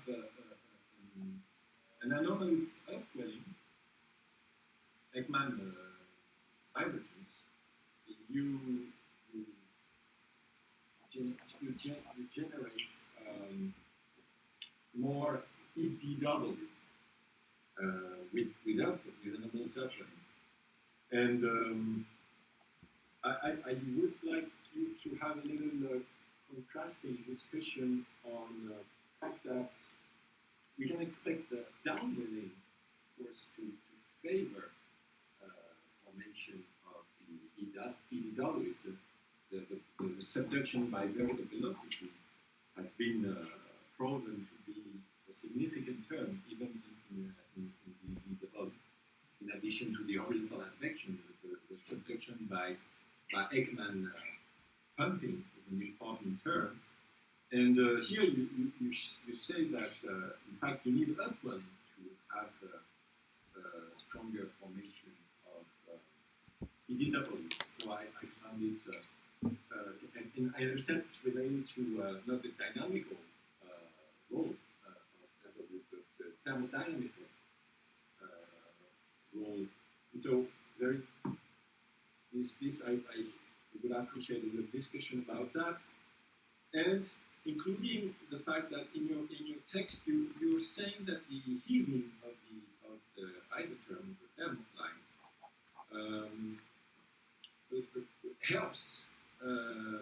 helps entrainment.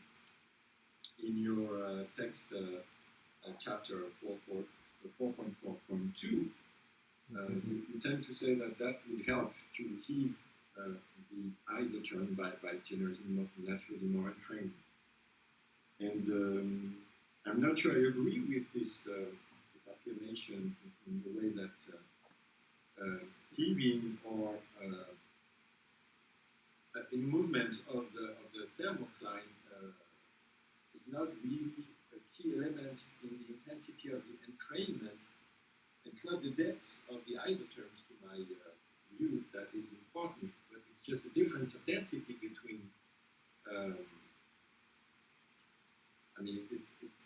As soon as you have a surface density that is at the right value, then you will reach your thermocline, whatever the depth of the thermocline is, in a way. So if it's higher or deeper than normal, will not change the entrainment rate, because what is going to be important is the value of the density at the surface rather than the depth of the the bottom of the thermocline. So maybe that's just my idea is like that, and maybe you can have your own discussion on the role of carbon in your formation rate. Right, generally. I see. Thank you for your input. So I will just repeat your comment and questions. So you are saying you started off by the upwelling, and so you're commenting on the how to have a large, strong to have a large EW formation. It corresponds with a strong actin heat divergence, and then the upwelling from the bottom, and then. It's interesting, or from your point of view, it's contradictory, or that's during that when it's Ackermann convergence takes place, then you have Ackermann pumping, so going downward, and then one would imagine that this Ackermann pumping would support stronger subduction, and so that's your first comment, and then your second comment is. It's about this heaving at the bottom of the EDW, and you're addressing that how that we should have approached more through a surface density, through the surface temperature than the temperature or the density at the bottom of the EDW, in order to give measure to the EDW formation and / subduction. Yes, please, something like that, yes. Okay. So for the upwelling and downwelling and this relationship to the subduction, that's interesting. But what I observed from my research is that really, I mean, first of all, to have a strong subduction, like I said before, like you need to have a presence of a large bulk of EDW available, right, to subduct. So, and to form this EDW, so definitely it's really this passing storms that trigger this Ackermann horizontal divergence, and that opens up the outcropping region in the early spring, and that form a lot of EW available in the early spring, and so that when April approaches, then some of the years, if the condition allows, then the subductions will be able to take place. But to me, subduction is more of like it's a subsequent activity. So after the formation, you need to have a strong formation first. And yes, so from that perspective on, we indeed, like we addressed in our future work, we would like to also look into the EDW mold water, the EDW destruction over the summertime. So in order to have a full, complete understanding of the EDW activity, so both the formation and the destruction, so or subduction. Second of all, the surface temperature versus the structure at the bottom of EDW. So I have to say, vous avez raison. It's also from the literature, we have found that people from other mold water, not just from EDW, but from other mold water subduction, they address that the surface temperature, the SST, can play a role to influence the subduction. For example, if you have a colder than normal SST, and normally the subduction would be stronger. But I think this is for it's for another mold water, not EDW. It's from a paper that I read before. That's what I have.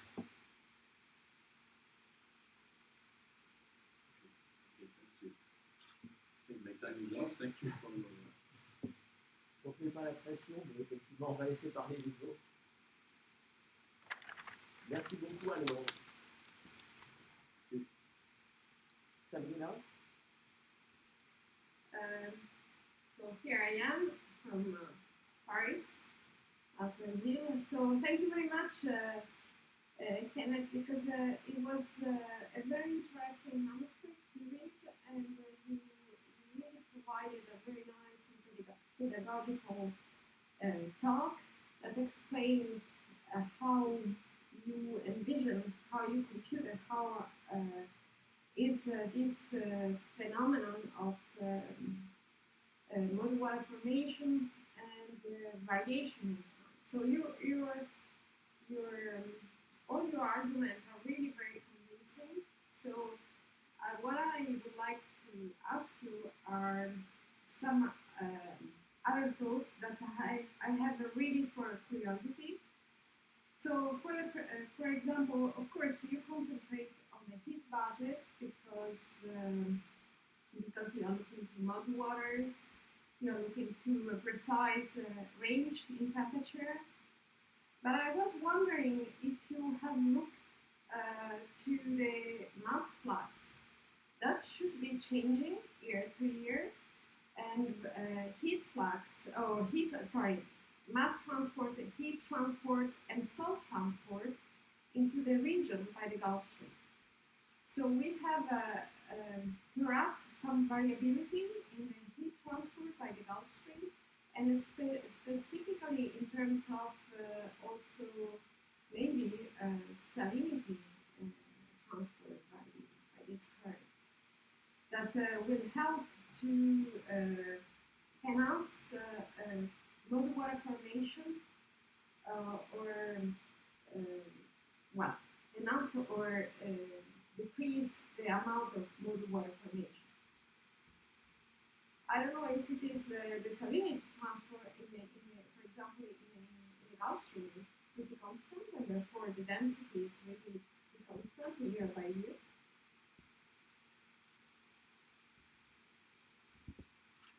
I don't have any idea, so I just asked you the question.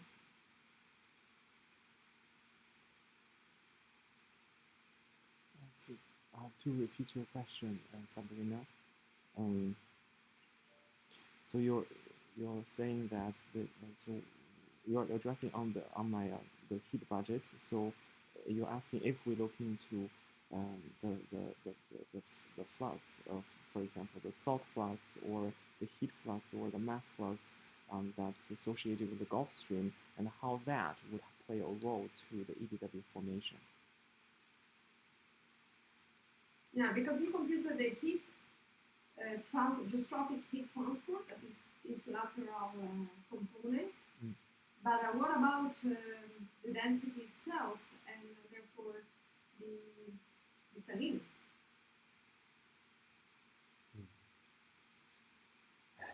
Indeed, we did not address the. So from my manuscript, what we have addressed about the salinity is that we did explore the different criteria of the EDW, and eventually we use the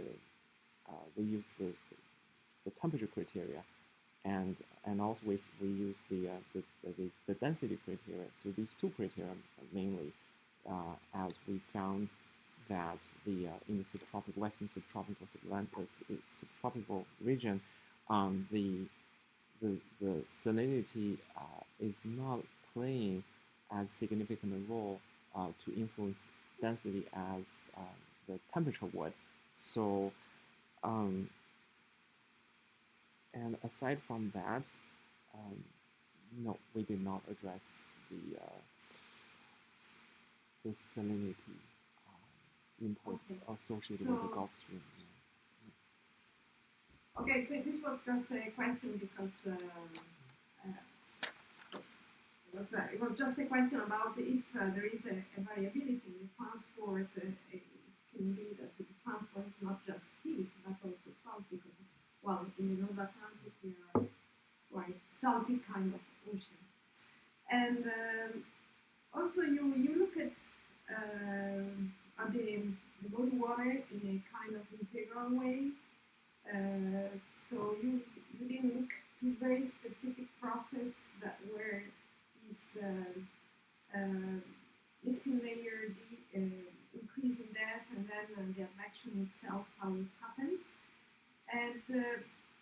but I would like to ask you if you have an idea if, for example, the eddy kinetic energy in these regions, and specifically if anticyclonic eddies are present and there is a kind of variation in their amplitude or change in amplitude during these different years.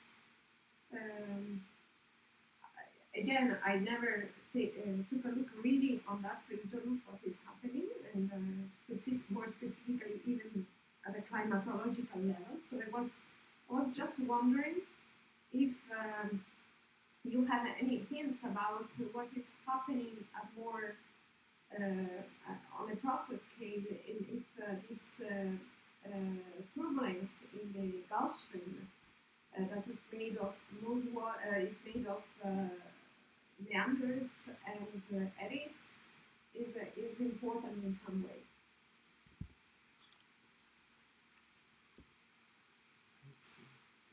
To repeat your question, Sabrina. So you're addressing on this time on the turbulence and the eddies role in the mold water formation, and you're asking if the meandering of the Gulf Stream or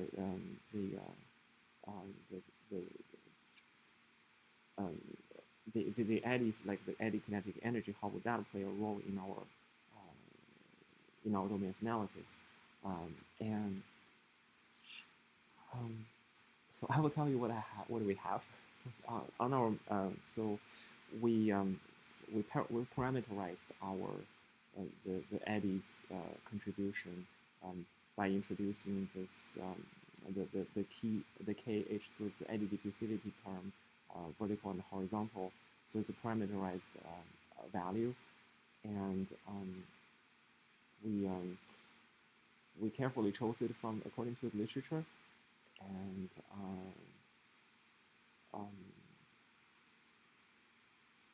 then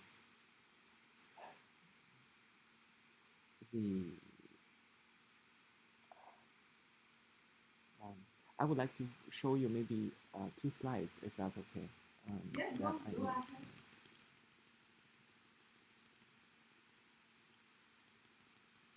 Discussing with you is an occasion to learn something. And even if you do not have the answer, it doesn't matter. It's just a scientific discussion.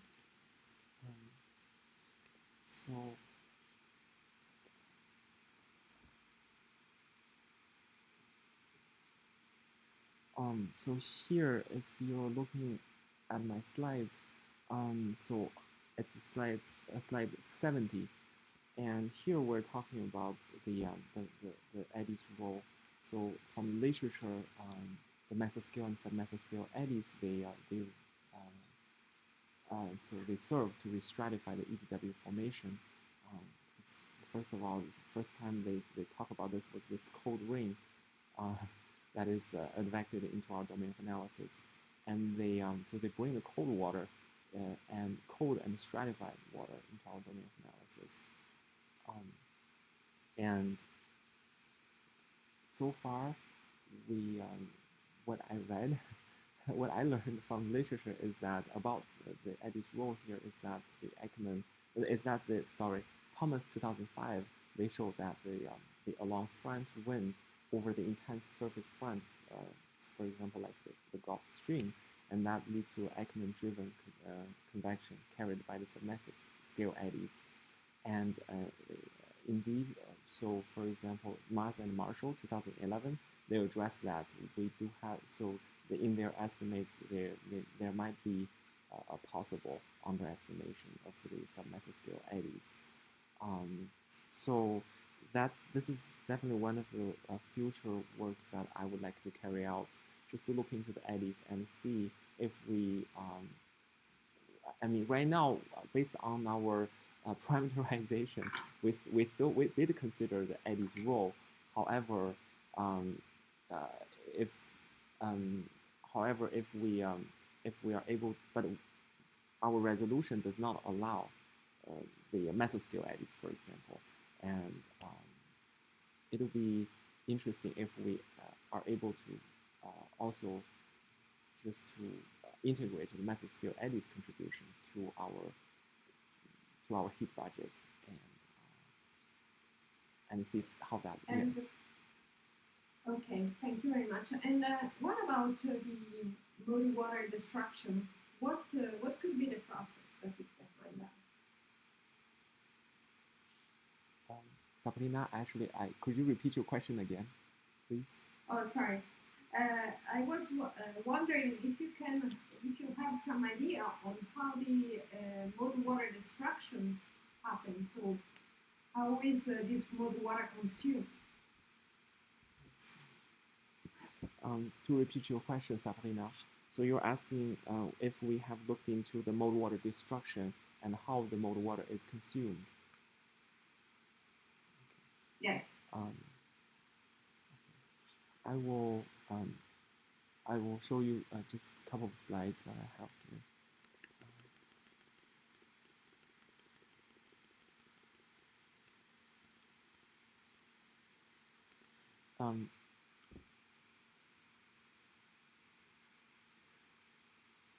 So we have talked, so from this talk, basically, also that's the major part of my thesis is that we talk about the Ackermann's role and the air-sea surface, the wintertime near surface forcing to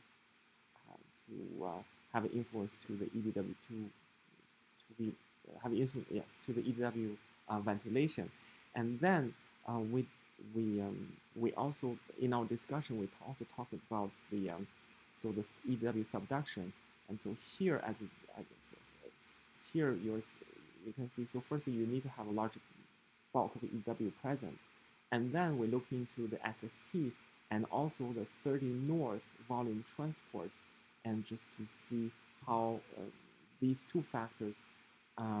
So this is still well inspired by the literature. So it still needs to be we still need to test the robustness of this. But this is what we have.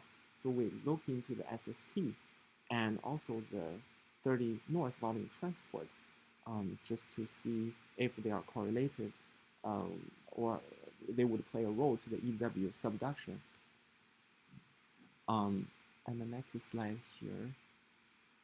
Okay, so here the top plot here is the top panel in red. That is the geostrophic volume at the southern boundaries. That's close to the Bermuda station, really located at the southern edge of the EDW bulk, and that's that velocity there. And then the bottom panel, the panel D here in blue curve, that shows the SST of our domain of analysis, and it's the SST it's the overall mean, spatially mean, and then you have that EDW. So the black curve here gives you the EDW ventilated volume. Okay, I just want to address maybe what's has been circled here. So the year 2010, the early spring of 2010. So here, if you see the black curve, it's a peak values because 2009 and 10 is a strong EW formation year, and if you look at the SST, it's cold, it's colder on the colder side, and then if you look at the geostrophic volume on the red curve, it's also on the south, it's going southward side. So that gives us some hint about this subduction, is that if the SST is colder, then that encourages more sinking water, and that is in line with the fact that EW formation is strong, right? And in the meantime, now you have this strong southern branch of the recirculation gyre that helps to transport the molten water into the subduction region, and so therefore we suspect that the 2010 it would have a strong subduction right after the formation. And the reason we say this is that if we compare with weak years for example, let's take a look at, it's not circled here, but if you take a look at, let's see, it's all covered here actually. Well, it doesn't matter. I mean, if you look at 2015, for example, yeah, 2015. Well, 2015. If you look at the EDW formation, so that black curve is telling you it's really weak EDW formation, but the SST is warmer, and also the southern so the southern branch of the recirculation gyre is also not that strong. So especially in the early spring, so that's that dot, what that red dot means in early spring 2005. So we suspect that, well, you have a weaker southern branch of the recirculation gyre, and then you have a warmer SST. So these are unfavorable conditions for a strong, a strong subduction. So that's, again, we don't have, and this is where we are, so it's not really robust, but this is just our inference.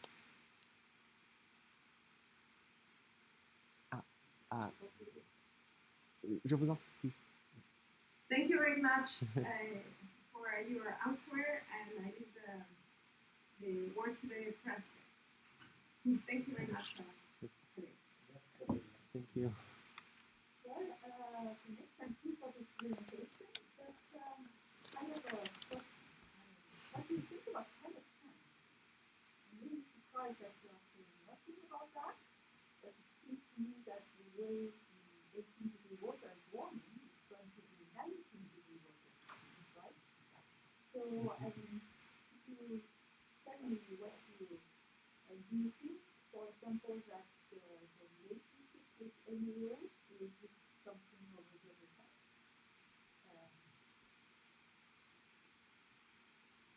How is it changing? What have you seen in your work in terms of To repeat your question, so you're asking if we have looked into the EDW temperature and how that changes or corresponds with the climatology, like, for example, how is that related to NAO? No. What I am asking is climate change. Climate change, right? Yes, yes. Yeah, okay. So the planet is heating, right? Yes. So plenty of things are changing. Yes. So there you look at time period and you look at biodiversity. Mm-hmm. So what about time? What about the fact that maybe the last years of your series were very different from the rest of the series? And what about the future? The fact that perhaps, for example, in the future, things will be completely different, so that all your work there will tell us nothing about how these water are going to behave 10 years from now. So, for example, in this question of time, have you looked at time in your series? Yes, I see. So you are asking if under this climatology, so we have a climate change, and how do we ever observed the EDW trend, and so for example, like about the future, how it projects itself to the future.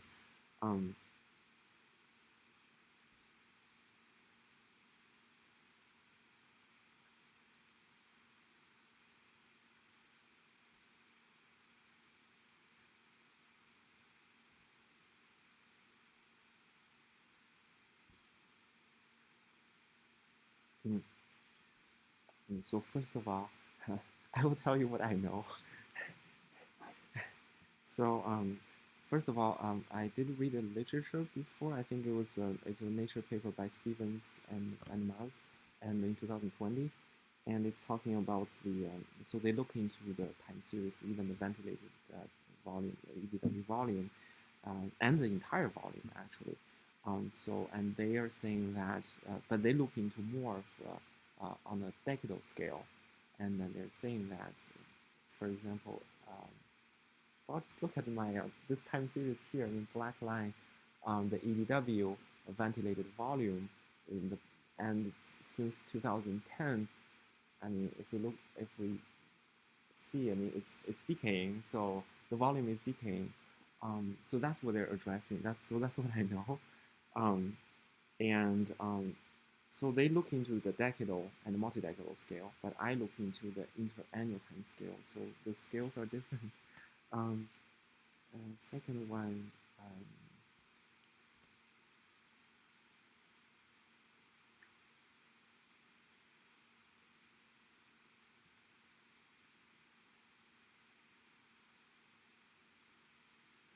I still think that yes. I still think my research will be valuable in 20 years, because for example, we do look into how the storm. I mean, this was actually original motivation of my thesis, is that we have this impression that recent years we have the extreme weather events, and we have the impression that things just getting more and more frequent, these extreme events. So, and for me, I look into for example, the storms, how the storms would play a role to this EW volume, especially the strong EW formation years. And I don't know, but I think that the storms would still play a role for the future years. So I don't know. This is what I know. Okay, thank you very much. I have then a very specific question. That's about your table 2.3.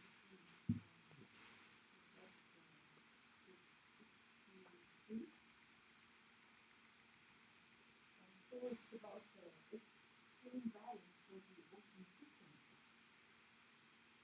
So maybe I am mixing up different results because there are so many results in your tables. But when I look at that table, the geostrophic part is larger than Beckman. But when you present your conclusions, you emphasize Beckman and you say, Beckman is important for the variability and so on and so forth. But when I look at this table, the geostrophic values in the geostrophic scale, it explains more values, twice more than Beckman. So why is that? Why do I feel there is a I see. So to repeat your question, so you're asking the roles of the roles that Ekman and geostrophic terms play in my heat budgets, and so you see from figure. So I'm looking at figure 3.3, right? So the table. So there's a table. Oh, okay, okay. So it's a table 3.3. So that's the fractions of explained variance among the 6 to 15 month variance. Okay, of the OH, all the terms in the OHC. And you are saying that the geostrophic here, for example, correlates with OHC, and the explained variance, it explains 53% the variance of the ocean heat content. And but I'm looking at Ekman, for example, to compare. Ekman explains 28%, so that's about half than geostrophic. And you're asking me why? So what's the role that these two terms play in the EDW formation? Yeah, I mean, why in your presentation you emphasize Ekman all the time? There is different processes in Ekman, heat loss and so on, but you never put forward this basic transfer of the something nature and Ekman and why is that the presentation in this video? I see.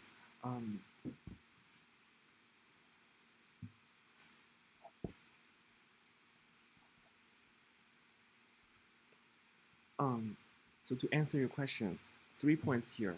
First, the geostrophic is very noisy. So it's what we found so far, as you see from this table. So it's correct, indeed. Geostrophic. So the OHC, ocean heat content of our domain of analysis, which is larger than the EDW formation region, is larger, and so in that broad region, the OHC is really like supported. It's so the variance of OHC is most of it is explained by the geostrophic term, and because we have Gulf Stream in our domain of analysis. The impression I have is that that the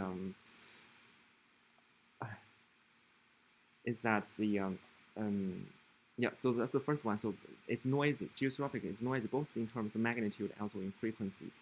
And the second one I want to address is that regarding Ekman, so the literature has the Ekman's role. This is what we found is that even with this larger than EDW ventilated volume, this bigger box than that, and we still are able to find some correlation that, for example, the Ekman, you can see the signal is very clear that the Ekmans are able to explain some of the EDW events. So we found this doable at all. It's already to us. It's already to me. I think it's already valuable, and so that's why we emphasize Ekman, because really we have very good signal, even with a much larger box than the EDW formation region. So the last one I want to address is that kind of following from the second one is that the OHC and EDW, since OHC is mainly explained, the variance is mainly explained by the geostrophic term. So so the OHC of our larger box, exceptionally larger box, so so it's not correlated with the Ekman volume, and we found this reasonable simply because what did I? Oh, sorry, EDW volume. Yes, and so we found this reasonable because the box is really large and it's a complicated region.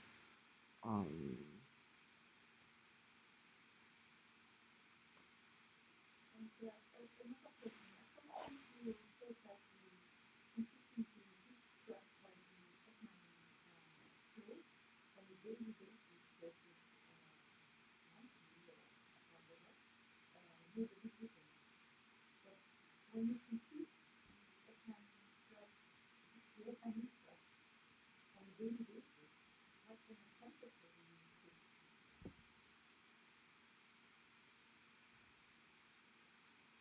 I don't quite get your question. Well, I mean, let's say Yes. there was a picture where you Okay. Ekman from the daily level 527. Yes. This one. So it was 527, but computed the Ekman peak directly of conversions on a daily basis. Yes. So you use daily units from the Yeah. and what kind of temperature? I see. To repeat your question, so we're addressing the slide 27, the daily progression of the Ekman heat convergence, and so here you're asking me, so for the surface wind stress curl, so we have the wind stress data and what temperature we're using. So the temperature we're using is the SST.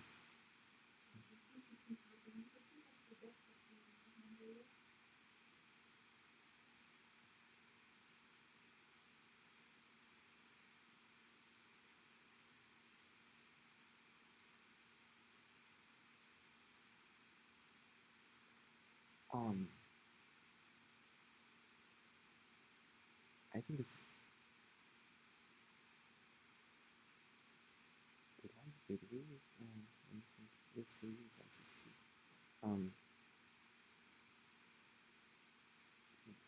I believe we also use the I think we use the Ekman. So we calculated the Ekman depth first. I remember that in our code. So and then we calculate the temperature over the Ekman depth, and then so that it's the mean of the mean temperature within the Ekman depth, and then we calculate the convergence. Yes, I remember there was yeah, because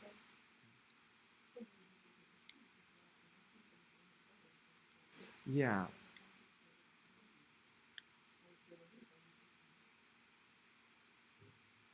Yeah, I think at the beginning we just used the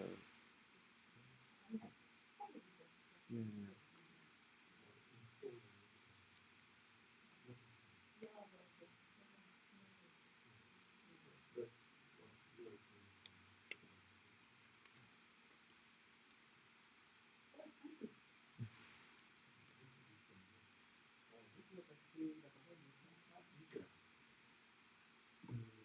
Thank you, Kenneth, for the manuscript and the presentation that is well focused on the main results of the manuscript. I have just one question, which is it's more a comment. You use a constant product at high resolution, and what do you think of what kind of product you may have used to look at this high resolution time and scale event that produce blood water, the product? And do you have also in mind to look at some individual profile to localize some event to look at the actual processes that are responsible for deep convection, economic convergence at a very local frequency scale?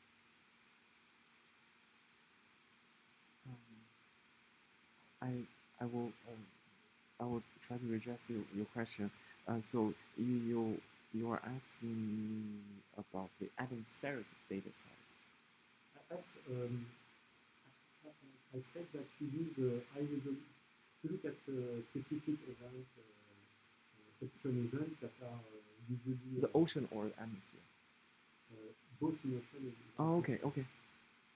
My question is for ocean, you use monthly graded product that is a sort of integral of you use a sort of integral that happens in the ocean. Yes, yes. And, do you plan to look at more high resolution projects such as data or model to look at this specific extreme events and the storms that are passing across your domain?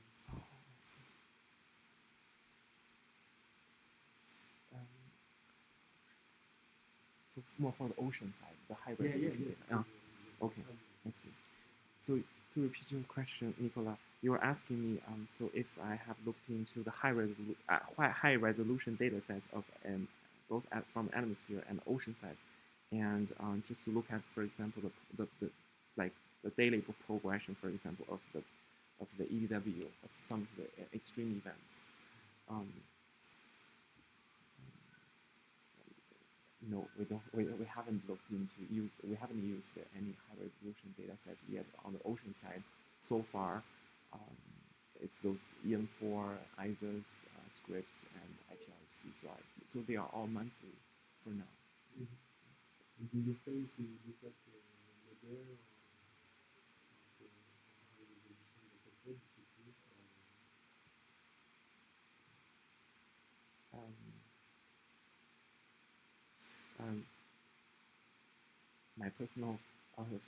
My personal feeling about this is that in terms of explaining the extreme events, maybe not so much, because so far using the monthly data sets, ocean data sets I'm talking about, and with the daily atmospheric data sets, we are able to see to realize, for example, the video that I showed earlier, that the Ackermann is the trigger of these extreme events in terms of EBW formation. So maybe for other subjects, for this one, for the current one, I feel like the monthly is sufficient.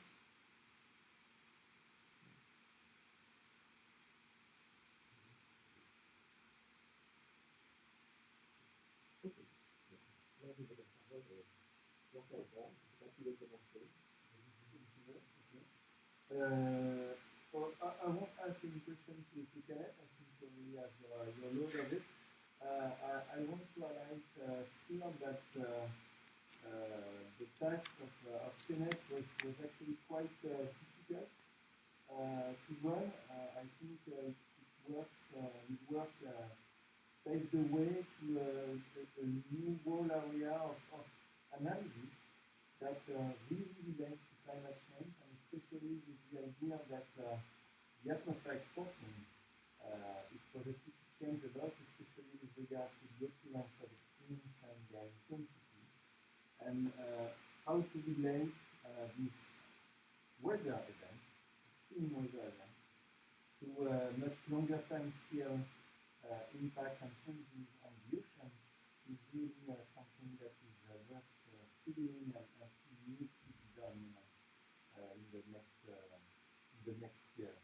So Kenneth has the task to explore this idea on how to connect weather events with interannual signals. It was not easy, and I think Kenneth understood and highlighted and found very nice and interesting results into this direction. So yeah, I'm going to stop here and congratulate Kenneth with his work. That was not easy to conduct. Je continue en français parce que vous savez peut-être pas, mais Kenneth parle aussi bien français que moi. Donc je pense que c'était aussi important de mentionner le fait que c'est pas simplement un prix de scénographie en Bretagne, mais qui a aussi appris à parler français et qui parle remarquablement bien. Oui, c'était pas facile, ça n'a pas été forcément un long tranquille, mais voilà, bravo, c'est bien. Et je peux souligner que vous avez fait un très bon travail ces derniers mois, parce que nous, j'étais bloqué aux États-Unis et c'était là-bas, menacé par Trump, et toi, tu es rentré pour finir ta thèse. C'est vraiment plus d'un grand public. Et puis, je peux avoir une mention spéciale aussi pour Qualité Thèse, qui quand même t'a aidé et vous a aidé aussi beaucoup, et moi, dans l'enseignement. Et c'est une institution qui a l'accompagné et qui a permis de finir les manuscrits dans les temps de thèse et encore bravo. Très bien. Merci beaucoup. Yes, firstly, I want to congratulate you for your work. Really impressive. And I have, in fact, two questions that have been mostly asked by Sabrina and by Anne-Marie. My first question is about the Gulf Stream rings. Because, in fact, the coastal rings which will form and draw water from the north and take it to the south. Obviously, they are going to bring in cold water, but they are also going to uplift the hydrothermal. And so I was wondering what was the importance of this, and if you could relate this process, for instance, by looking at the heavy kinetic energy or the ring formation in SSH for a given year, or for 2 given years, where one has this large EBW formation rate and one where there is a small formation rate. Can you compare the rate of formation of the coastal range with the formation rate? Can you compare the seasonality, and can you compare the longitude? So do you get spatially different patterns. When you look at the positions, the longitudes, they are both of the co-correlating form. So that is my first question. Correlating, in fact, the formation of co-correlating is both the seasonality and the pattern, the spatial pattern of the EDW formation or the EDW.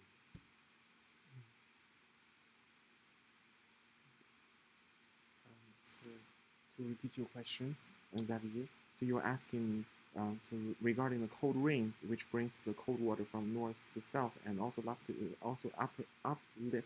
uplifting the isopycnals, and how is the have we ever looked into the spatial distribution or the over time the variabilities of this? And the second question is how would this influence the EDW?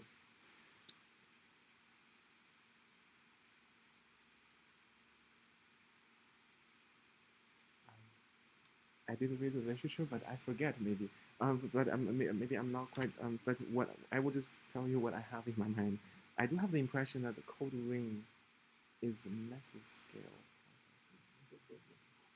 And you talked about sub-mesoscale before, but it's not sub-mesoscale, it's mesoscale because sub-mesoscale is something else. Yeah. So mesoscale cold rains, and so if it's mesoscale and the data resolution is able to resolve this by using appropriate parameterization, and this is the way we did to take into account the influence of the mesoscale eddies in general.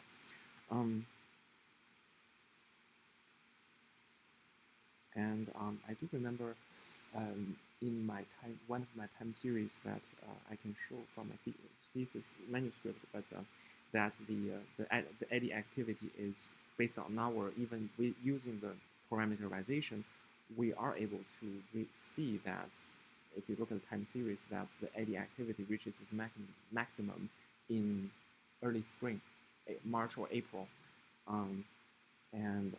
so I think that's where we are. And I said, I'm just surprised by the table, so let me see, this table 3.2. And so you have this by, it's the bottom of page 60, in fact, and you have series by 5 years. And for the I don't know, team tag or whatever it is, 2014, 2019, you have no extreme. So, this relates to Anne's question, do you have a pause in the climate change? Do you have a plateau? And this might be related to this absence of extreme, or how do you explain the fact that you have no extreme at that time? I see. So just to repeat your question, Xavier, so you are looking to my thesis, page 60, so it's table 3.2, and you're addressing on that period of 2014 to 19 that when there's no extreme occurrences, and you're asking if I have any idea about how this would progress in the future. So to me, it's also very surprising to see when I plot the time series here. Indeed, it's a period of without any extreme formation extreme years, and that's the longest period since 1950s. So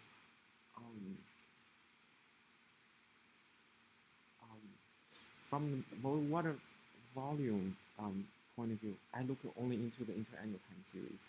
So 2014 and 17 on the molten water, they are definitely on the lower, they are on the weak side. But the if I look into the interannual time series, here, so I'm showing you the slide 18 here. That's the time series of the EDW this time, and I'm looking at just the raw signal. So that's going to be the black curve, the black lines below, and I'm looking towards the period of 2016, let's say, to 20. So I mean, that area, you do have, so before that, you do have 2014, 15, 16, and 17. So those are low, on the low side. But 18 and 19, they do pick up a little bit. So from an interannual point of view,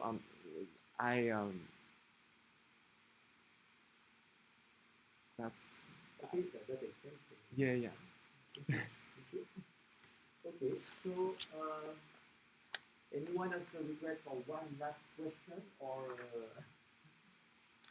okay, so then the jury will convene, and so we have to cut connections with the third week and the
vous auriez pu nous dire un peu comment vous avez vécu les encadrements.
Bon, pour ceux qui sont restés jusqu'au bout, le jury vient de terminer ses discussions et donc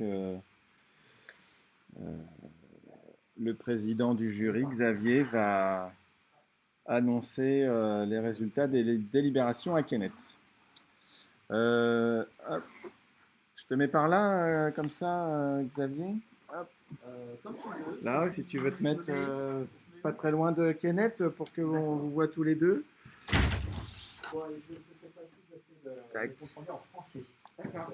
Voilà. Donc, Kenneth, le jury a considéré que tu avais étudié un sujet qui était très complexe, très riche, et donc tu as produit un manuscrit très dense. Alors, la contrepartie de la densité, quelquefois, qu'on n'a pas le temps de prendre un peu de recul, mais ça, c'est quelque chose qui va venir dans les publications que tu vas faire à partir de ton manuscrit. Et il a considéré aussi que tu avais montré de la maturité dans les questions qu'on t'avait posées. Quand on te posait des questions, tu les rephrasais de façon très claire et tu y répondais de façon claire. Donc la présentation orale a apporté des éléments de convergence à partir de ton manuscrit. Cette convergence, elle va être certainement encore amplifiée dans les publications que tu vas faire. Tu as réussi aussi à travailler beaucoup en autonomie cette année dans une période qui était particulièrement difficile pour arriver à terminer ce travail. Et pour l'ensemble de ce travail, avec ces résultats nombreux, importants, et pour être attaqué vraiment à un sujet très compliqué et en avoir tiré un nombre de résultats tout à fait considérable, le jury est heureux de te donner, alors de prononcer ton admission, voilà, la formule exacte, de prononcer ton admission dans le grade de docteur de l'Université de Bretagne occidentale. Voilà, j'ai utilisé la bonne formule. Voilà, et je te félicite.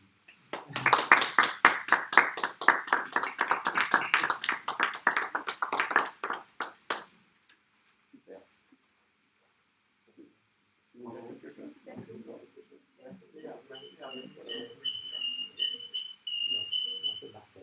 Voilà. Merci à tous. J'étais très touché par Julien, par tous les efforts que nous avons fait sur ma thèse et tous les conseils que vous m'avez donnés. Merci beaucoup. Et aussi merci pour les jurys pour consacrer votre temps. Voilà. Merci pour participer à cette thèse. Merci beaucoup. Bonne continuation. Tu fais quoi après cette thèse? Ah, vous avez fait un peu ça.